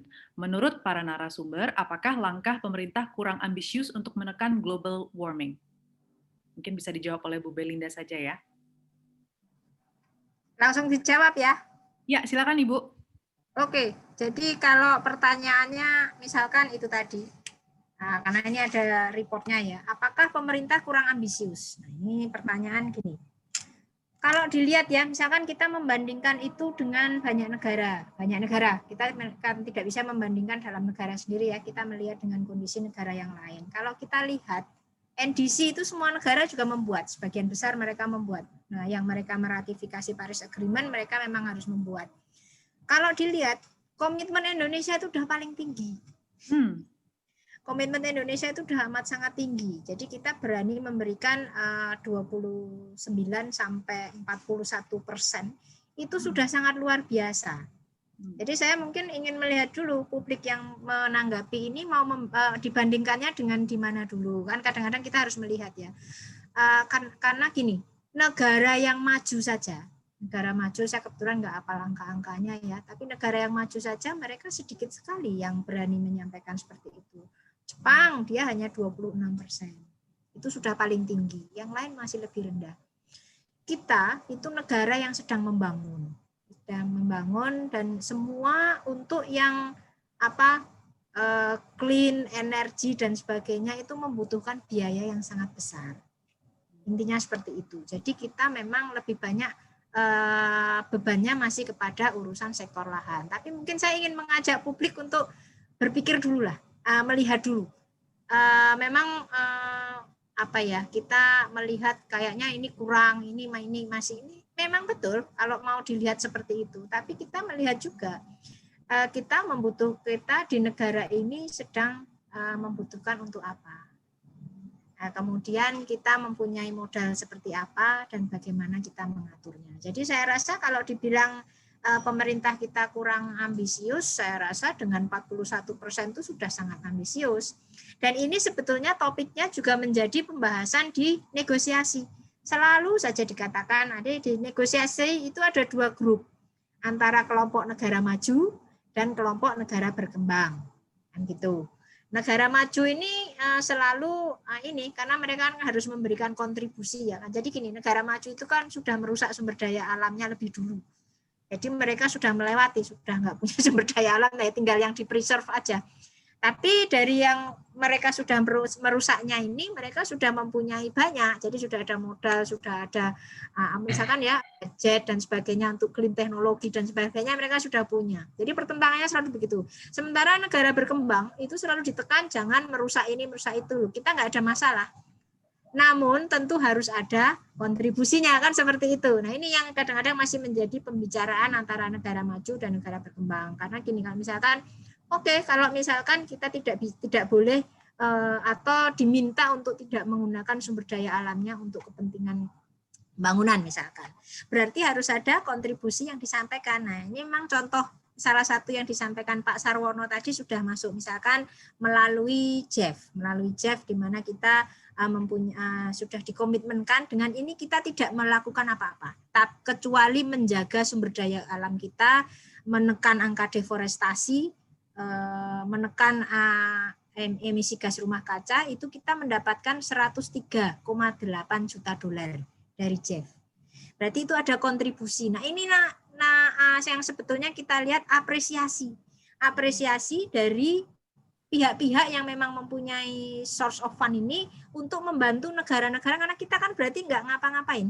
Kita mengurangi, menekan segala macam ini, tetapi kita mendapatkan insentif. Nah, yang benar situasinya harus seperti itu. Jadi kita harus ada timbal balik. Jadi kalau misalkan ditanya kurang ambisius atau apa, saya rasa mungkin dibandingkan lah dengan negara yang lain lah, dilihat seperti Amerika, seperti Cina, atau negara Eropa. Kita jauh luar biasa lebih. Bahkan saya dengar Amerika tidak ikut menandatangani perjanjian Paris ya Bu ya. Tapi nggak apa-apa, yang Indonesia committed. Dan jangan sampai nanti ini, padahal posisi Indonesia adalah cukup adikuasa karena dengan hutannya yang banyak itu. Mudah-mudahan itu menjadi posisi yang baik dan menguntungkan untuk kita. Baik, terima kasih jawabannya Bu Belinda dan mudah-mudahan menjawab tadi pertanyaan dari Christian. Selanjutnya ada pertanyaan yang ditujukan untuk Pak Sarwono dan Pak Rizal. Dari Delon Martinus, sejauh mana pemahaman isu perubahan iklim yang mendalam di kalangan pemerintah pusat dan daerah? Intervensi apa yang bisa mengajak atau mengharuskan pemerintah benar-benar mengatasi masalah ini? Jadi bisa dijawab oleh Pak Sarwono dan Pak Rizal. Mungkin Pak Sarwono terlebih dahulu ya. Pertanyaannya sejauh mana pemahaman isu perubahan iklim di kalangan pemerintah pusat dan daerah? Dan intervensi apa yang harus dilakukan untuk mengatasi masalah ini? Jadi memahami perubahan iklim itu gak gampang, ya. Karena ini bagi banyak orang merupakan suatu hal yang abstrak. Nah, jadi untuk memberikan pemahaman kepada khalayak tentang perubahan iklim ini, kita harus membawa ranah diskusinya itu ke aktualitas. Misalnya begini, kita bicara aja sama petani yang kawakan, petani yang umurnya kayak saya gitu. Emang umur berapa Pak? Kayaknya masih muda Pak Sarwono. 77 saya. Iya. Nah, lantas suruh dia cerita pengalaman dia bertani zaman dulu sama sekarang. Itu dari percakapan itu kita bisa nangkep bahwa ada perubahan iklim. Tapi kalau kita membatasi percakapan kita tentang perubahan iklim itu di kalangan ilmuwan, apa yang keluar? Statistik. Dan itu nggak ini, it doesn't click gitu bagi banyak orang. Nah, salah satu contoh misalnya saya bicara sama orang tentang perubahan iklim. Saya bilang, waktu saya masih SMA, itu jawatan meteorologi itu kalau mengumumkan kondisi cuaca, kondisi yang diumumkan itu disebutkan sebagai ramalan cuaca. Jadi PD-nya itu tinggi. Nah, ketika saya baru keluar dari universitas, bahasanya udah berubah. Menjadi perkiraan cuaca. Jadi tingkat PD-nya udah rada goyang gitu ya. Sekarang apa yang diumumkan? Perakiraan. Itu berarti kan iklim berubah sebenarnya. Nah, jadi itu. Jadi saya rasa perubahan iklim itu pemahamannya itu merupakan fungsi dari dialog yang efektif. Terus kemudian mengenai kita ini tidak sufficient ya dalam perubahan iklim, kebijakan perubahan iklim ini, itu NDC kolektif dari Perjanjian Paris itu pernah dinilai oleh beberapa lembaga ilmiah, termasuk oleh IPCC, ada benang merahnya dari semua komitmen negara-negara yang ada di Perjanjian Paris itu, bahwa yang tidak sufficient adalah kebijakan energi. Kebijakan kehutanan sangat sedikit sekali disinggung, dan kita tidak termasuk pihak yang dihakimi karena masalah kehutanan. Tapi semuanya dianggap insufficient dalam energy policies. Nah, jadi betul Bu Belinda waktu dia bilang kalau kita lagi digebukin orang, jangan ngerasa sendirian gitu, ya. Mungkinan orangnya juga yang gebukin kita, gebukin orang lain juga gitu. Kecuali beberapa grup lobbyis tertentu yang memang punya spesialisasi, ada yang tukang gebukin India, ada yang tukang gebukin Cina, ada juga yang tukang gebukin Indonesia.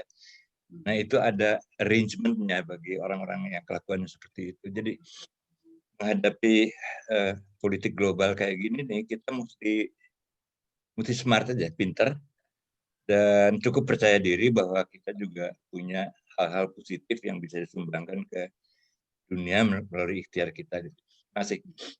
So, Indonesia, keep your head up ya, straight and up. Ya, terima kasih Pak Sarwono. Pak Rizal, boleh menyambungkan lagi Pak, tadi pertanyaan ini apakah sudah dipahami seberapa mendalam oleh kalangan pemerintah pusat dan khususnya Bapak di daerah? Ya, baik, terima kasih Mbak Alia. Pertama kami sampaikan dulu bahwa Kalimantan Timur itu menjadi salah satu daripada anggota GCF, Government Climate and Forest, yang terdiri dari beberapa kepala daerah setingkat gubernur di dunia, termasuk Brazil dan beberapa anggota yang lain. Dan kami juga pernah menjadi tuan rumah tahun 2017 untuk pertemuan itu di Balikpapan. Jadi saya kira mengenai masalah komitmen di daerah itu kami kembali lagi cukup komitmen sekali. Dan juga perlu kami sampaikan tadi seperti di depan saya katakan bahwa untuk di LH sendiri indikator kinerja utama kita adalah penurunan emisi gas rumah kaca. Selain daripada itu juga perlu kami sampaikan untuk visi misi kepala daerah. Visi misi kepala daerah kami adalah berdaulat, berani untuk Kalimantan Timur berdaulat untuk visinya. Misinya salah satunya diantaranya adalah yang keempat itu adalah berdaulat di dalam pengelolaan sumber daya yang berkelanjutan. Termasuk di dalamnya adalah untuk bagaimana emisi gas rumah kaca di Kalimantan Timur itu bisa terpenuhi sampai tahun 2024 itu kurang lebih 22 juta ton CO2 ekuivalen yang bisa kita kurangi. Jadi saya kira cukup komit Mbak Alia. Dan kami juga di dalam rencana pemerintah daerah untuk jangka menengah dan jangka panjang itu sudah masuk di masing-masing OPD.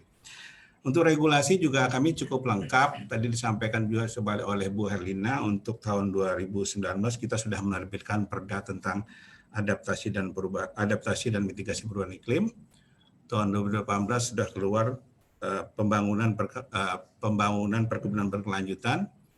Dan yang paling penting lagi, tahun 2013 sebelumnya saja kita sudah memiliki Perda tentang masalah reklamasi pasca tambang yang mewajibkan perusahaan tambang itu minimal ketika dia melakukan peningkatan atau kan memperpanjang izinnya, dia harus minimal mereklamasi maksimal 10% dari lahan terbuka, lahan terganggu.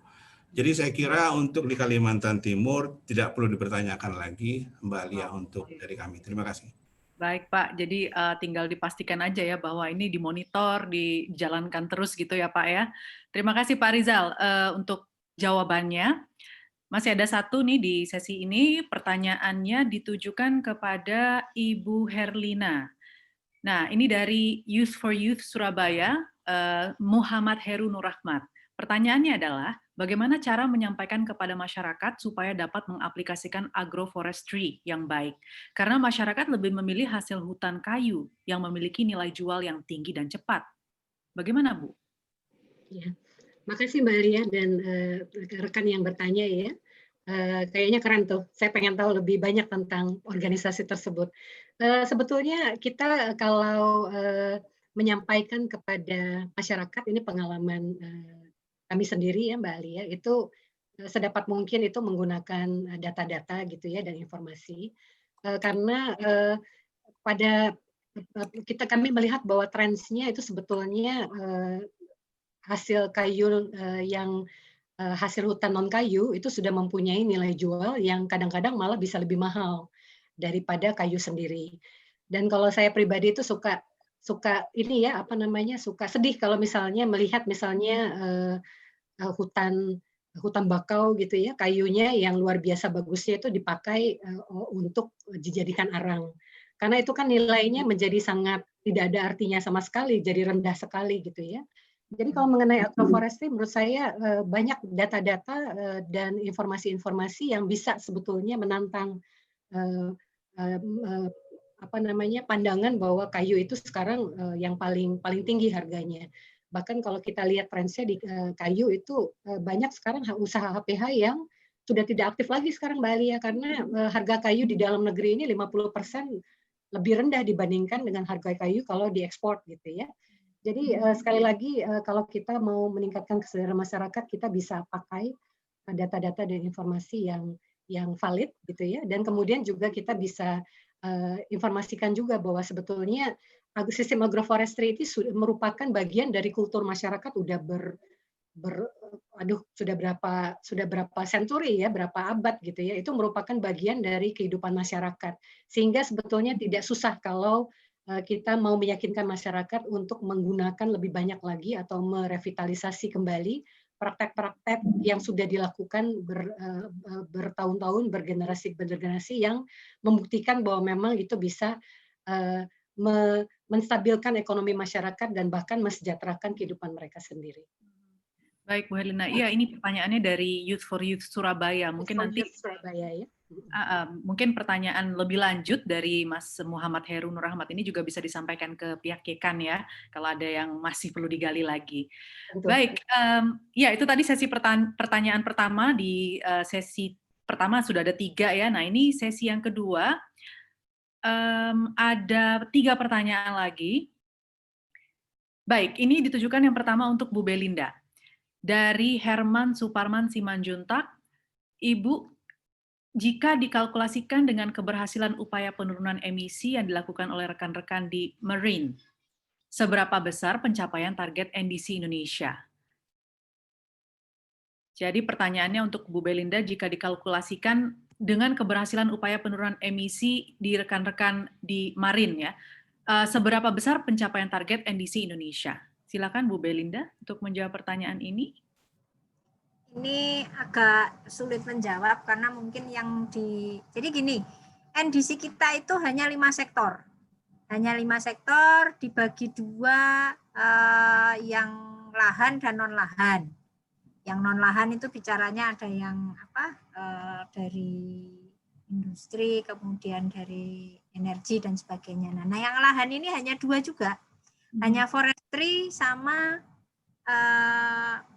agriculture, pertanian. Nah, ada satu sektor lagi, yaitu sektor kelautan, yang sebetulnya sering kami angkat. Jadi di negosiasi-negosiasi itu juga kita ingin mengangkatnya, karena sebetulnya bicara sektor kelautan ini, dia sangat mungkin juga untuk menjadi salah satu sektor yang bisa membantu pencapaian target NDC. Namun sektor kelautan ini tidak ada di ini. Tidak ada di pathways ya Bu ya? Iya, bukan di pathways-nya. Dia belum masuk menjadi sektor yang masuk ada guidance-nya di IPCC. Jadi dia belum clear. Belum masuk ke sana.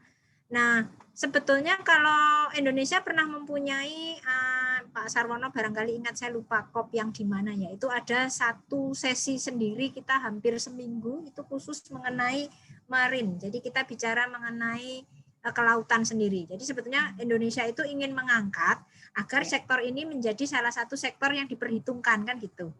Karena Namun Indonesia memang ya, karena kita memang negara yang negara kepulauan. Jadi sebetulnya ini sana. Tapi itu memang belum ada, dia belum bisa dimasukkan. Jadi kita sekarang mungkin sedang mencoba membangun ini kebetulan harusnya teman-teman di KKP ya, Kemaritiman ya. Itu mereka juga sedang membangun karena tadi rumusnya sama Mbak Alia, rumusnya sama. Kalau kita mau menghitung penurunan itu selalu harus ada data aktivitas dan faktor emisi. Nah, contohnya yang di kehutanan tadi sudah saya berikan contohnya. Nah, ini yang di versi kelautan juga begitu. Berarti harus dibangun mengenai faktor emisi dan data aktivitasnya. Memang teman-teman di KKP sudah mempunyai itu juga. Jadi kami juga sudah sering berkomunikasi untuk beberapa hal. Cuman belum bisa dibawa kepada skala nasional. Jadi masih mungkin parsial-parsialnya. Jadi terumbu karang itu sebetulnya dia juga mempunyai potensi. Padahal terumbu karang Indonesia sangat luar biasa di Padang Lamun dan sebagainya. Ini yang barangkali memang harus dihitung. Kalau bicaranya kepada penghijauan, mangrove, reboisasi, penanaman mangrove itu dia dihitungnya di sektor ini, masuknya ke sektor kehutanan juga. Jadi yang itu tadi masuk grupnya 800.000 hektar per tahun yang harus berhasil itu loh. Yang tadi yang di target ini. Jadi kalau ditanya seberapa besar yang dilakukan oleh teman-teman yang di Marin itu memang kami susah juga karena ini dilakukan secara bersama-sama. Tapi keberhasilan penanaman mangrove itu masuk di dalam target 800.000 hektar per tahun. Dan dengan ditanami sebanyak itu sebetulnya kita masih jauh dari 800.000. Kapasitasnya baru 200-300.000. Ngotot pun 300.000. Termasuk mangrove. Ya Bu, jadi ini memang belum bisa dipastikan ya, khususnya di bidang kelautan ini.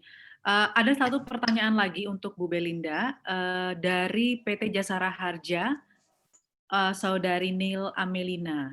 Apakah lahan peternakan Indonesia juga merupakan salah satu kontributor terbesar terhadap deforestasi Indonesia? Dan mitigasi apa yang dapat dilakukan terkait deforestasi yang berasal dari lahan peternakan? Begitu Bu pertanyaannya. Oke, jadi ini kan bicaranya kepada driver ya. Mungkin beda Indonesia ini dengan Brazil ya. Kalau Brazil itu memang betul banyak deforestasi dia terjadi karena lahan penggembalaan di mana memang ternaknya dilepas. Nah di Indonesia ini kami belum mencatat, jadi dari kan historical, jadi kondisi ini informasi ini penggembalaan ini belum masuk salah satu driver utama. Karena mungkin belum ada data yang masuk atau cukup untuk mengatakan bahwa ladang penggembalaan itu menjadi salah satu penyebab dari kejadian deforestasi. Ini beda dengan yang ada di Brasil. Jadi kalau yang di Indonesia masih banyak karena misalkan illegal logging, kemudian overlogging, misalkan di luar pengawasan, atau misalkan konversi yang tidak terkendali, arahnya ke sana. Jadi bukan kepada ladang pengembalaan. Tapi kalau bicaranya ini dari sektor pertanian, ternak ini masuk sebagai salah satu kontributor. Dan ini lebih rumit, saya sebetulnya juga masih belajar, karena memang ternak, misalkan dari, kotoran ternak, itu dia dari amoniaknya itu dia juga salah satu kontributor untuk emisi. Jadi dia mungkin tidak dari merangsek ke hutan merusaknya, tapi mungkin dari kotoran ternaknya ini. Nah ini teman-teman di Kementerian Pertanian dan juga di Direktorat Jenderal PPI berkoordinasi dengan Kementan juga sedang mencoba menghitung kontribusi emisi dari amonia ini, karena ini luar biasa dan ini dari ternak ini sangat luar biasa. Itu baik, mungkin barangkali yang bisa saya sampaikan. Baik, terima kasih Bu Belinda untuk penjelasannya. Saya ke next question, ini diperuntukkan ke Ibu Herlina. Apa strategi NCS di Indonesia yang bisa dikatakan paling potensial untuk mendukung target pemerintah di tahun 2030 nanti, Bu? Oke, terima kasih Mbak Alia untuk pertanyaannya. Ini mungkin yang paling cocok menjawab mungkin Bu Belinda nih ya, sudah punya data-data yang banyak sekali. Tapi yang tadi disampaikan oleh Mbak Belinda sebetulnya itulah yang utama. Dan saya pikir yang tadi sudah saya sampaikan juga misalnya untuk di sektor kehutanan gitu ya, dengan pengelolaan hutan secara lestari. Mengingat besar sekali nih Mbak Elia yang wilayah hutan di kawasan hutan di Indonesia yang masuk diperuntukkan untuk produksi ya, itu 50%, hampir 50% jumlahnya. Jadi ini mempunyai dari segi luasan ini mempunyai nilai penting, mempunyai potensi untuk memberikan kontribusi yang besar sekali. Itu juga sebabnya dari ICAN sendiri mengembangkan yang kita sebut dengan reduce impact logging ya, atau RILSI. Karena dari sektor kayu pun sebetulnya bisa memberikan kontribusi yang besar dan bisa dihitung melalui pencegahan degradasi yang berlebihan. Konversi lahan tentunya itu yang utama sekali Mbak Lia ya, karena kita bisa bayangkan kalau hutan menjadi tidak berhutan lagi, itu akan melepaskan emisi yang besar sekali. Itu sebabnya misalnya di Kalimantan Timur kami membantu Pak Rizal dan Dinas Perkebunan untuk mencoba mengidentifikasi kawasan atau area yang bernilai konservasi tinggi. Karena mumpung dia memang diperuntukkan untuk perkebunan, tapi sebelum dikeluarkan izin, ini sudah diidentifikasi dulu daerah-daerah mana, hutan mana yang sebaiknya jangan dikonversi. Karena betul. Nah, kalau ini misalnya untuk di Kalimantan Timur saja sudah ada teridentifikasi 417.000 hektar ya, dan kita bisa bayangkan kalau di seluruh Indonesia, provinsi-provinsinya juga melakukan hal yang sama, ini potensinya untuk membantu Indonesia untuk mencapai NDC-nya itu akan besar sekali. Gambut, peat itu juga sangat besar sekali. Nah, hanya nanti bagaimana metodologinya ini yang Mbak Belinda ya, karena saya tahu ini katanya masih ada analisis-analisis berbasis ilmiah yang harus dilakukan untuk menghitung faktor emisinya dan sebagainya. Ini yang mungkin masih bisa dan masih harus direvisi dan diperbaiki lebih lanjut. Baik, Bu Herlina, terima kasih untuk jawabannya. Nah, saya tambahkan dikit nggak, Mbak Alia? Oh iya, boleh. Ini karena tadi jadi NCS ya? Karena tadi banyak juga pertanyaan saya lihat ingin mencari tahu sebetulnya NCS itu apa. Kalau ini sebetulnya NCS ini kan dikembangkan di luar ya, di luar.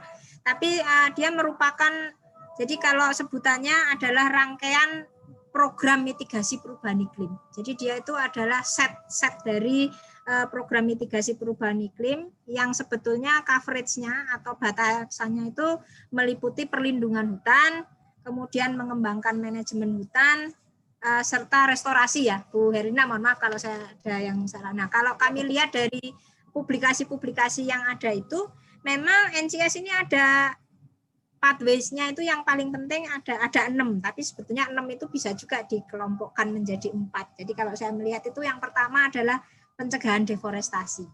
Jadi sama, avoiding deforestation, dia bicaranya ke situ. Kemudian kepada restorasi, jadi to restore, untuk mengembalikan alam ini agar dia kepada fungsi utamanya. Nah, ini memang fokusnya berada pada mangrove. Mangrove salah satu, karena itu tadi mangrove itu masih banyak rahasia yang kita banyak belum tahu di low-ground-nya itu seperti apa. Kemudian yang berikutnya adalah pencegahan kerusakan gambut, jadi bicaranya ke gambut, termasuk restorasi gambut. Jadi sudah ada mangrove, kemudian sudah ada gambut, lalu setelah itu baru yang di luar mangrove dan gambut, tapi hutan secara umum, termasuk pencegahannya dan reforestasinya. Jadi kalau mungkin kadang-kadang orang menanyakan ini sebetulnya, kalau NDC kan sudah clear ya, ini ngomongnya itu. Kalau NCS itu sebetulnya kalau simpelnya kita bisa mengatakan ada 2 hal itu tadi. Bicaranya avoiding deforestation, kemudian bicara juga mengenai restorasi dengan fokus pada seluruh hutan dan kekhususan kepada peat sama mangrove. Kira-kira itu mungkin untuk simpelnya. Tapi memang benar Bu Herlina, yang rumit itu adalah mengkuantifikasi. Jadi kebetulan di tempat kami di Dirjen PKT itu selalu kebagian yang rumit itu. Jadi bagaimana mengkuantifikasi berbagai hal ini menjadi sesuatu angka yang bisa dipakai. Nah, ini yang kadang-kadang challenge-nya memang ke sana. Mungkin itu saja tambahnya. Ya, baik Bu Belinda ya. Mudah-mudahan memberikan gambaran lebih jelas mengenai NCS, karena kita juga khawatir ini masih mengawang-awang gitu untuk masyarakat, termasuk juga saya. Oke, baik. Karena masih ada waktu, kita akan lanjut ke sesi berikutnya. Untuk pertanyaan berikutnya ini ditujukan untuk Pak Sarwono, Pak, dari Wandira Agus Sakawuna, dari Universitas Halu Oleo. Baik, ya dia dari Fakultas Kehutanan dan Ilmu Lingkungan, jurusan Ilmu Lingkungan. Pertanyaannya adalah, apakah wilayah pesisir dan pulau-pulau kecil sangat rentan terhadap perubahan iklim, dan bagaimana cara kita menjelaskan pada masyarakat awam masalah perubahan iklim yang semakin meningkat, sehingga sangat berdampak pada kegiatan yang dilakukan sehari-hari, serta pendapatan yang terganggu akibat dari dampak tersebut. Silakan Ya, Pak kalau kawasan pesisir dan pulau-pulau kecil memang rentan ya terhadap perubahan iklim, karena salah satu produk dari perubahan iklim adalah kenaikan permukaan laut dan juga perubahan kualitas air laut itu sendiri.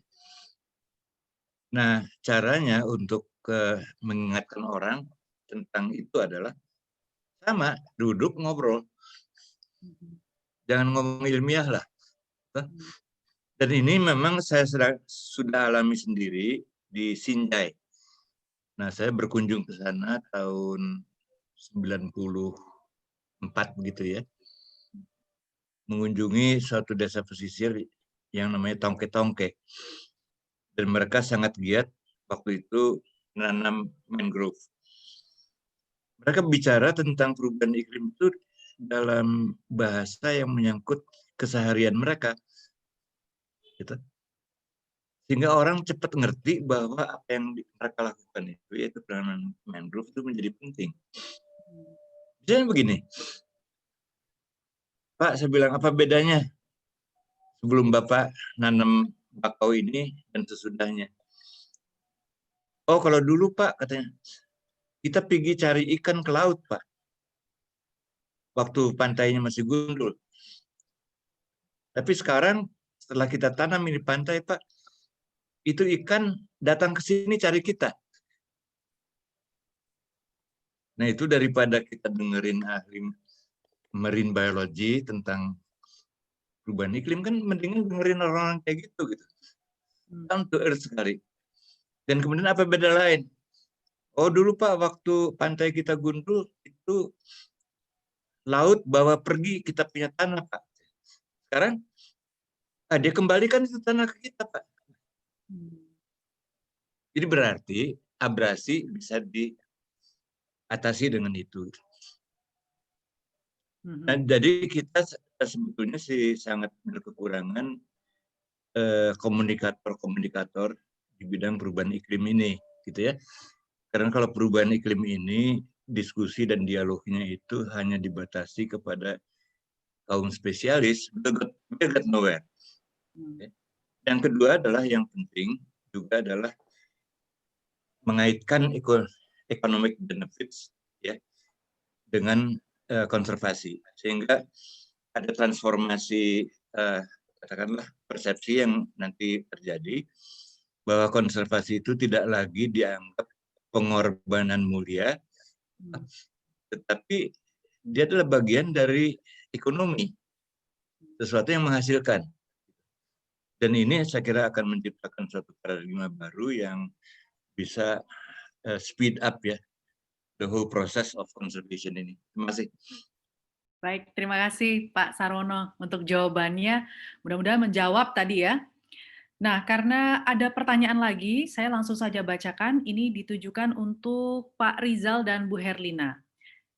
Dari Dinas Lingkungan Hidup Provinsi Sulawesi Tengah. Tezario namanya. Nah, pertanyaannya, bagaimana peran masyarakat yang secara real dapat dilaksanakan untuk turut mendukung natural climate solutions? Jadi peran masyarakat yang secara nyata apa? Lalu bagaimana strategi Pemprov Kaltim untuk mendukung natural climate solutions yang dapat diimplementasikan pada provinsi lain? Mungkin bisa dijawab oleh Pak Rizal dulu?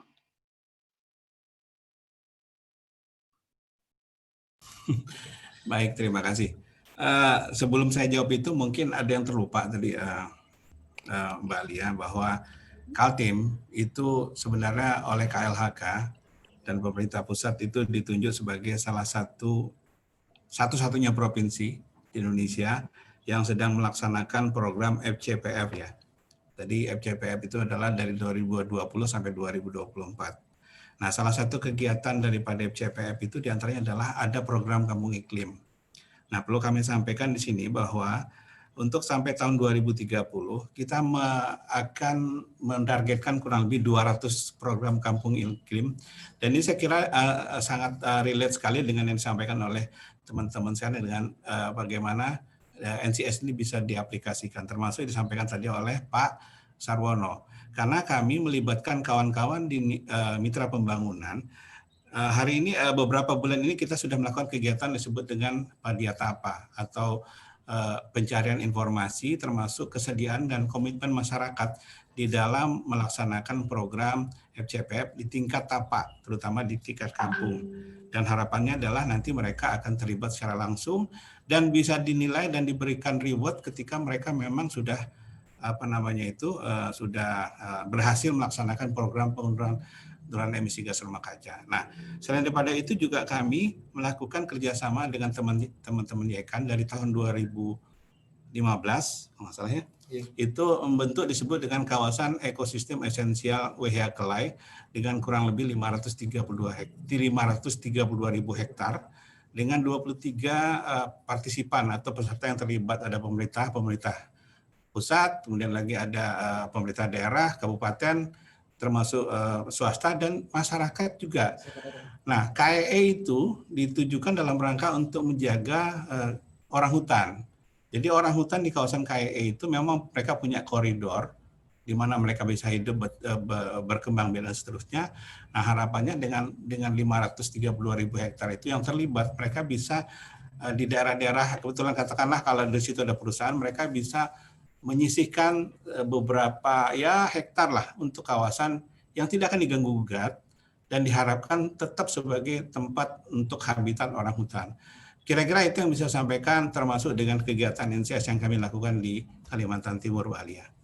Baik Pak Rizal, terima kasih. Nah, kalau dari sisi Bu Herlina, Bu, kalau tadi pertanyaannya peran masyarakat ini bagaimana sih, terutama nanti di kawasan lain gitu ya, apakah akan sama pendekatannya seperti yang dilakukan di Kaltim? Ya. Makasih Mbak Alia atas pertanyaannya. Ini pertanyaan yang bagus sekali dan kita semua tentu tahu ya bahwa memang masyarakat mempunyai peranan yang penting sekali. Dan kita juga tidak mau masyarakat jadi penonton saja nih. Ketika semua orang ribut tentang perubahan iklim, dapat insentifnya, masyarakat seperti apa gitu ya. Kalau mengenai peranan masyarakat sendiri itu dalam menjalankan solusi solusi alam berbasis untuk perubahan iklim ini banyak sekali Mbak Alia. Mulai dari patroli, kalau memang ada hutan di sekitarnya gitu ya, kalau ada perambahan, ini peranan masyarakat tinggi untuk patroli tersebut. Dan juga ada kegiatan-kegiatan lain, misalnya mengurangi tebas bakar yang bisa merusak hutan dan kalau dilakukan secara berlebihan dan seterusnya. Tapi dalam pengalaman kami, itu sebabnya juga mengapa YAIKAN membuat suatu pendekatan yang disebut dengan pendekatan aksi inspiratif warga untuk perubahan atau SIGAP. Kita melihat bahwa masyarakat ini penting sekali bukan hanya diminta untuk melakukan proses menjaga hutan dan pelestarian. Mereka juga butuh pembangunan. Jadi kalau kita bilang pembangunan hijau di Kabupaten Berau, di tingkat kabupaten, di tingkat provinsi, itu banyak pembangunan hijau yang di luar Kalimantan Timur juga ya. Di tingkat desa pun juga kita harus lakukan Mbak Alia yang disebut dengan pembangunan hijau, di mana desa itu bisa membangun, tetapi proses membangunnya juga dilakukan selaras dengan alam. Dan yang menjadi penting dalam proses itu adalah pertama, visi desa itu mau dibawa kemana. Nah, ini merupakan langkah pertama yang kita harus lakukan dahulu. 10-15 tahun ke depan, bagaimana desa itu membayangkan diri mereka. Dan yang menarik dari hasil kerja kami, itu kalau kita tanya masyarakat pertanyaan itu kebanyakan itu mereka menggambarkan desa mereka yang ada sekolahnya, yang bahkan ada universitasnya, tapi juga masih ada alam, karena mereka tahu ini kalau memang alam tidak dijaga, ini bisa kiamat nih, hidup mereka juga jadinya bisa celaka gitu ya. Nah, setelah punya visi, yang kita lakukan adalah membantu masyarakat untuk mengenal lingkungan sekitarnya. Itu yang kita sebut dengan menata lahan mereka. Jadi ini kita bantu misalnya membuat peta 3 dimensi sehingga gampang mereka ya melihat sebetulnya wilayah desa mereka ini seperti apa bentuknya kalau dibuat 3 dimensi. Nah, di situ kemudian dilakukan diskusi-diskusi kalau mereka membayangkan bahwa mereka ingin sejahtera dan masih ingin misalnya mengembangkan karet atau coklat, ada mau membuat perladangan, tebas bakar, itu di mana lokasinya. Tapi juga jangan sampai mereka masuk ke dalam hutan negara yang untuk dilindungi, sehingga mereka juga tahu apa yang bisa dilakukan dan yang mana yang tidak. Nah, selanjutnya nanti visi-visi mereka ini diturunkan ke dalam kegiatan-kegiatan dan akan ada diskusi yang intensif sekali di desa tersebut. Bagaimana kalau seandainya karetnya itu dibuat satu hamparan dan di mana hamparannya, sehingga kalau ada hama ini gampang dikelola. Nah, kalau ada hutan karena mereka masih tergantung dari rotan, dari madu, ini bagaimana hutan tersebut bisa dijaga, berapa luasnya, bagaimana proses menjaganya dan sebagainya. Dan yang akan cukup menarik kalau ada kegiatan-kegiatan yang mungkin bisa dinilai oleh orang luar sebagai merusak alam gitu ya Mbak Lia ya, entah itu atau misalnya perladangan berpindah, kemudian juga mungkin mereka membuka, ada yang mengambil kayu. Nah, ini proses-proses seperti ini yang harus dibangun, dan juga sebagai pendamping kita juga bisa melihat apa insentif-insentif yang bisa diberikan kepada masyarakat. Misalnya kalau bisa mereka mengurangi ladang tebas bakarnya, kita bisa bantu dengan membantu proses-proses menambah nilai, misalnya dari karetnya, sehingga ketika mereka jual kepada perusahaan, itu bisa lebih tinggi harga yang mereka dapatkan. Ada madu kemasannya sembarangan gitu ya, kadang-kadang ditaruh aja di jerigen gitu ya Pak Rizal ya, itu kita sering lihat gitu, bagaimana kita kemas dalam botol-botol yang menarik. Kemudian kita bantu menyambungkan kepada perusahaan-perusahaan yang sekarang sudah mulai banyak ya Mbak Alia ya, mereka berani memberi nilai mereka berani beli lebih mahal, harganya lebih banyak. Nah, jadi hal-hal seperti ini yang kita bisa lakukan sehingga masyarakat bukan hanya menjaga hutan saja diminta gitu ya, tapi ada sesuatu yang lebih insentif untuk mereka dalam menjaga tersebut.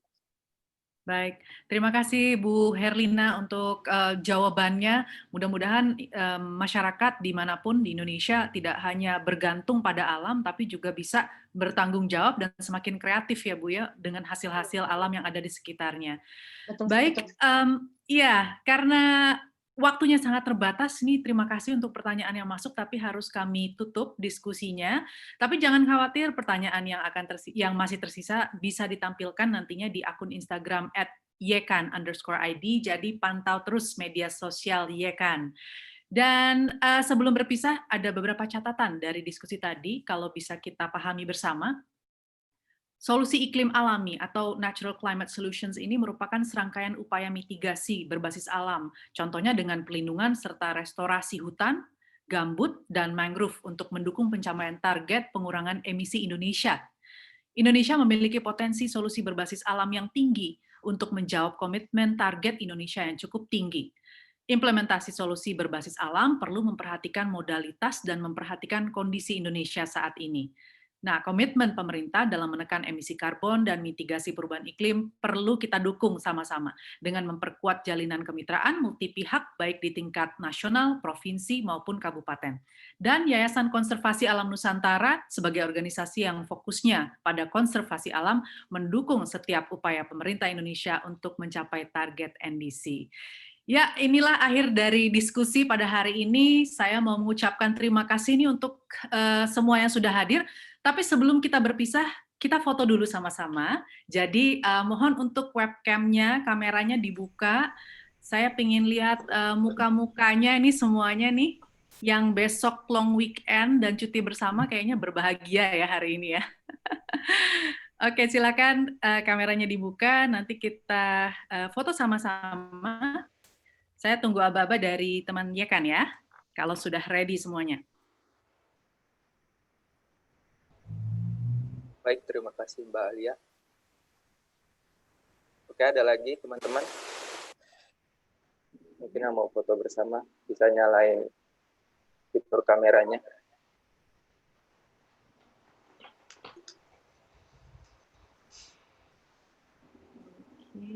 Oke, sepertinya nggak ada lagi ya.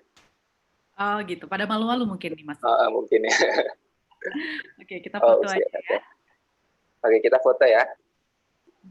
Semua mohon izin untuk lihat ke arah kamera atau webcamnya.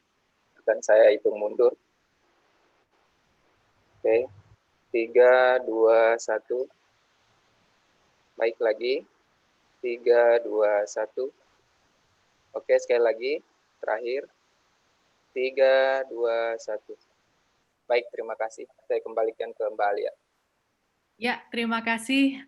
Dan sekali lagi saya ingin mengucapkan terima kasih ini untuk narasumber. Mari kita berikan tepuk tangan sama-sama. Sudah hadir di diskusi pada hari ini, dan satu hal yang wajib kita sadari adalah perubahan iklim ini memang sudah terjadi, dan dampaknya bisa kita rasakan hingga detik ini. Usaha untuk menahan laju perubahan iklim ini pun terus berinovasi demi memberikan hasil yang bisa diuji dan efektif untuk rumah kita bersama, Indonesia yang lestari. Terima kasih, dan saya kini kembalikan lagi kepada rekan saya untuk menutup acara. Silakan Mas Arief. Baik, terima kasih Mbak Alia. Berakhir sudah perjumpaan kita kali ini. Terima kasih kepada Bapak Sarwono Kusumo,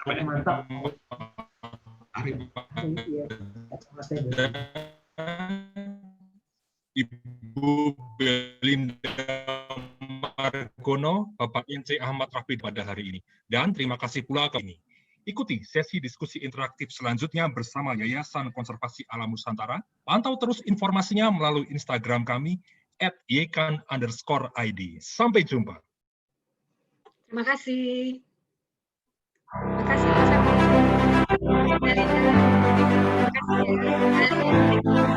Amin. Terima kasih semuanya, Bu Elina. Terima kasih semua, Pak Rijal, Mbak Belinda, terima kasih. Pak Sarwono, Alia, terima kasih. Pak Sarwono. Bu Erlina, ya. Mbak Alia, terima kasih.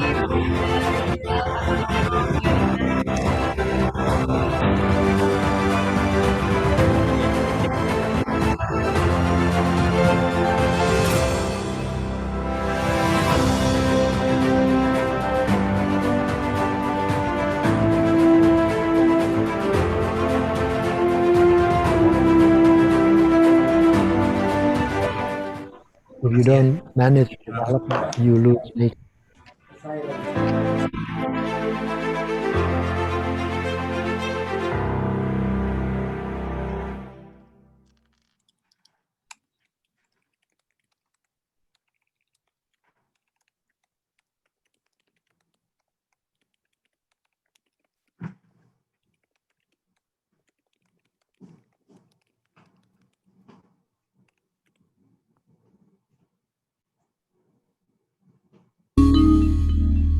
When I feel lonely here, don't waste my time with tears.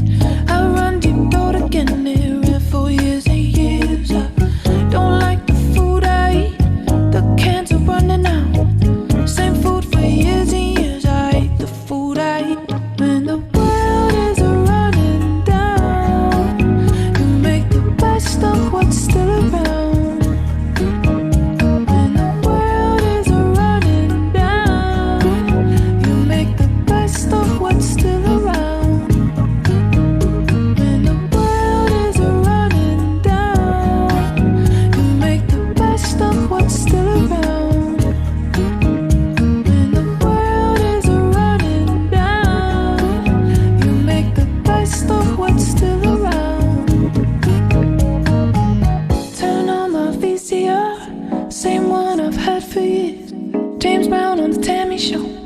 Same tape I've had for years.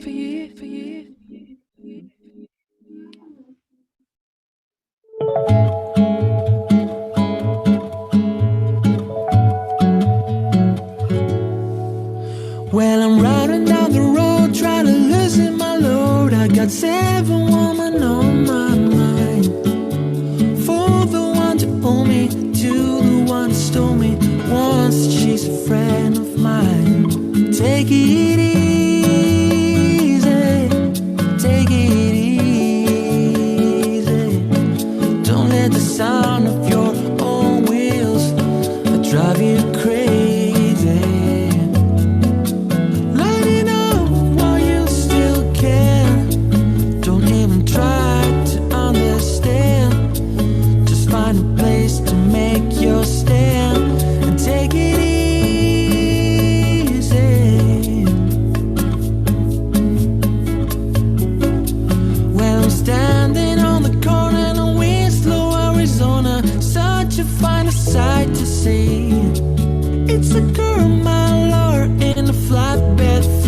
slowing down to take a look at me. Come on, baby, don't say maybe. I gotta know if your sweet love is gonna save me. We may lose and we may win, though we'll never be here again. So open up and climb in, so take it easy.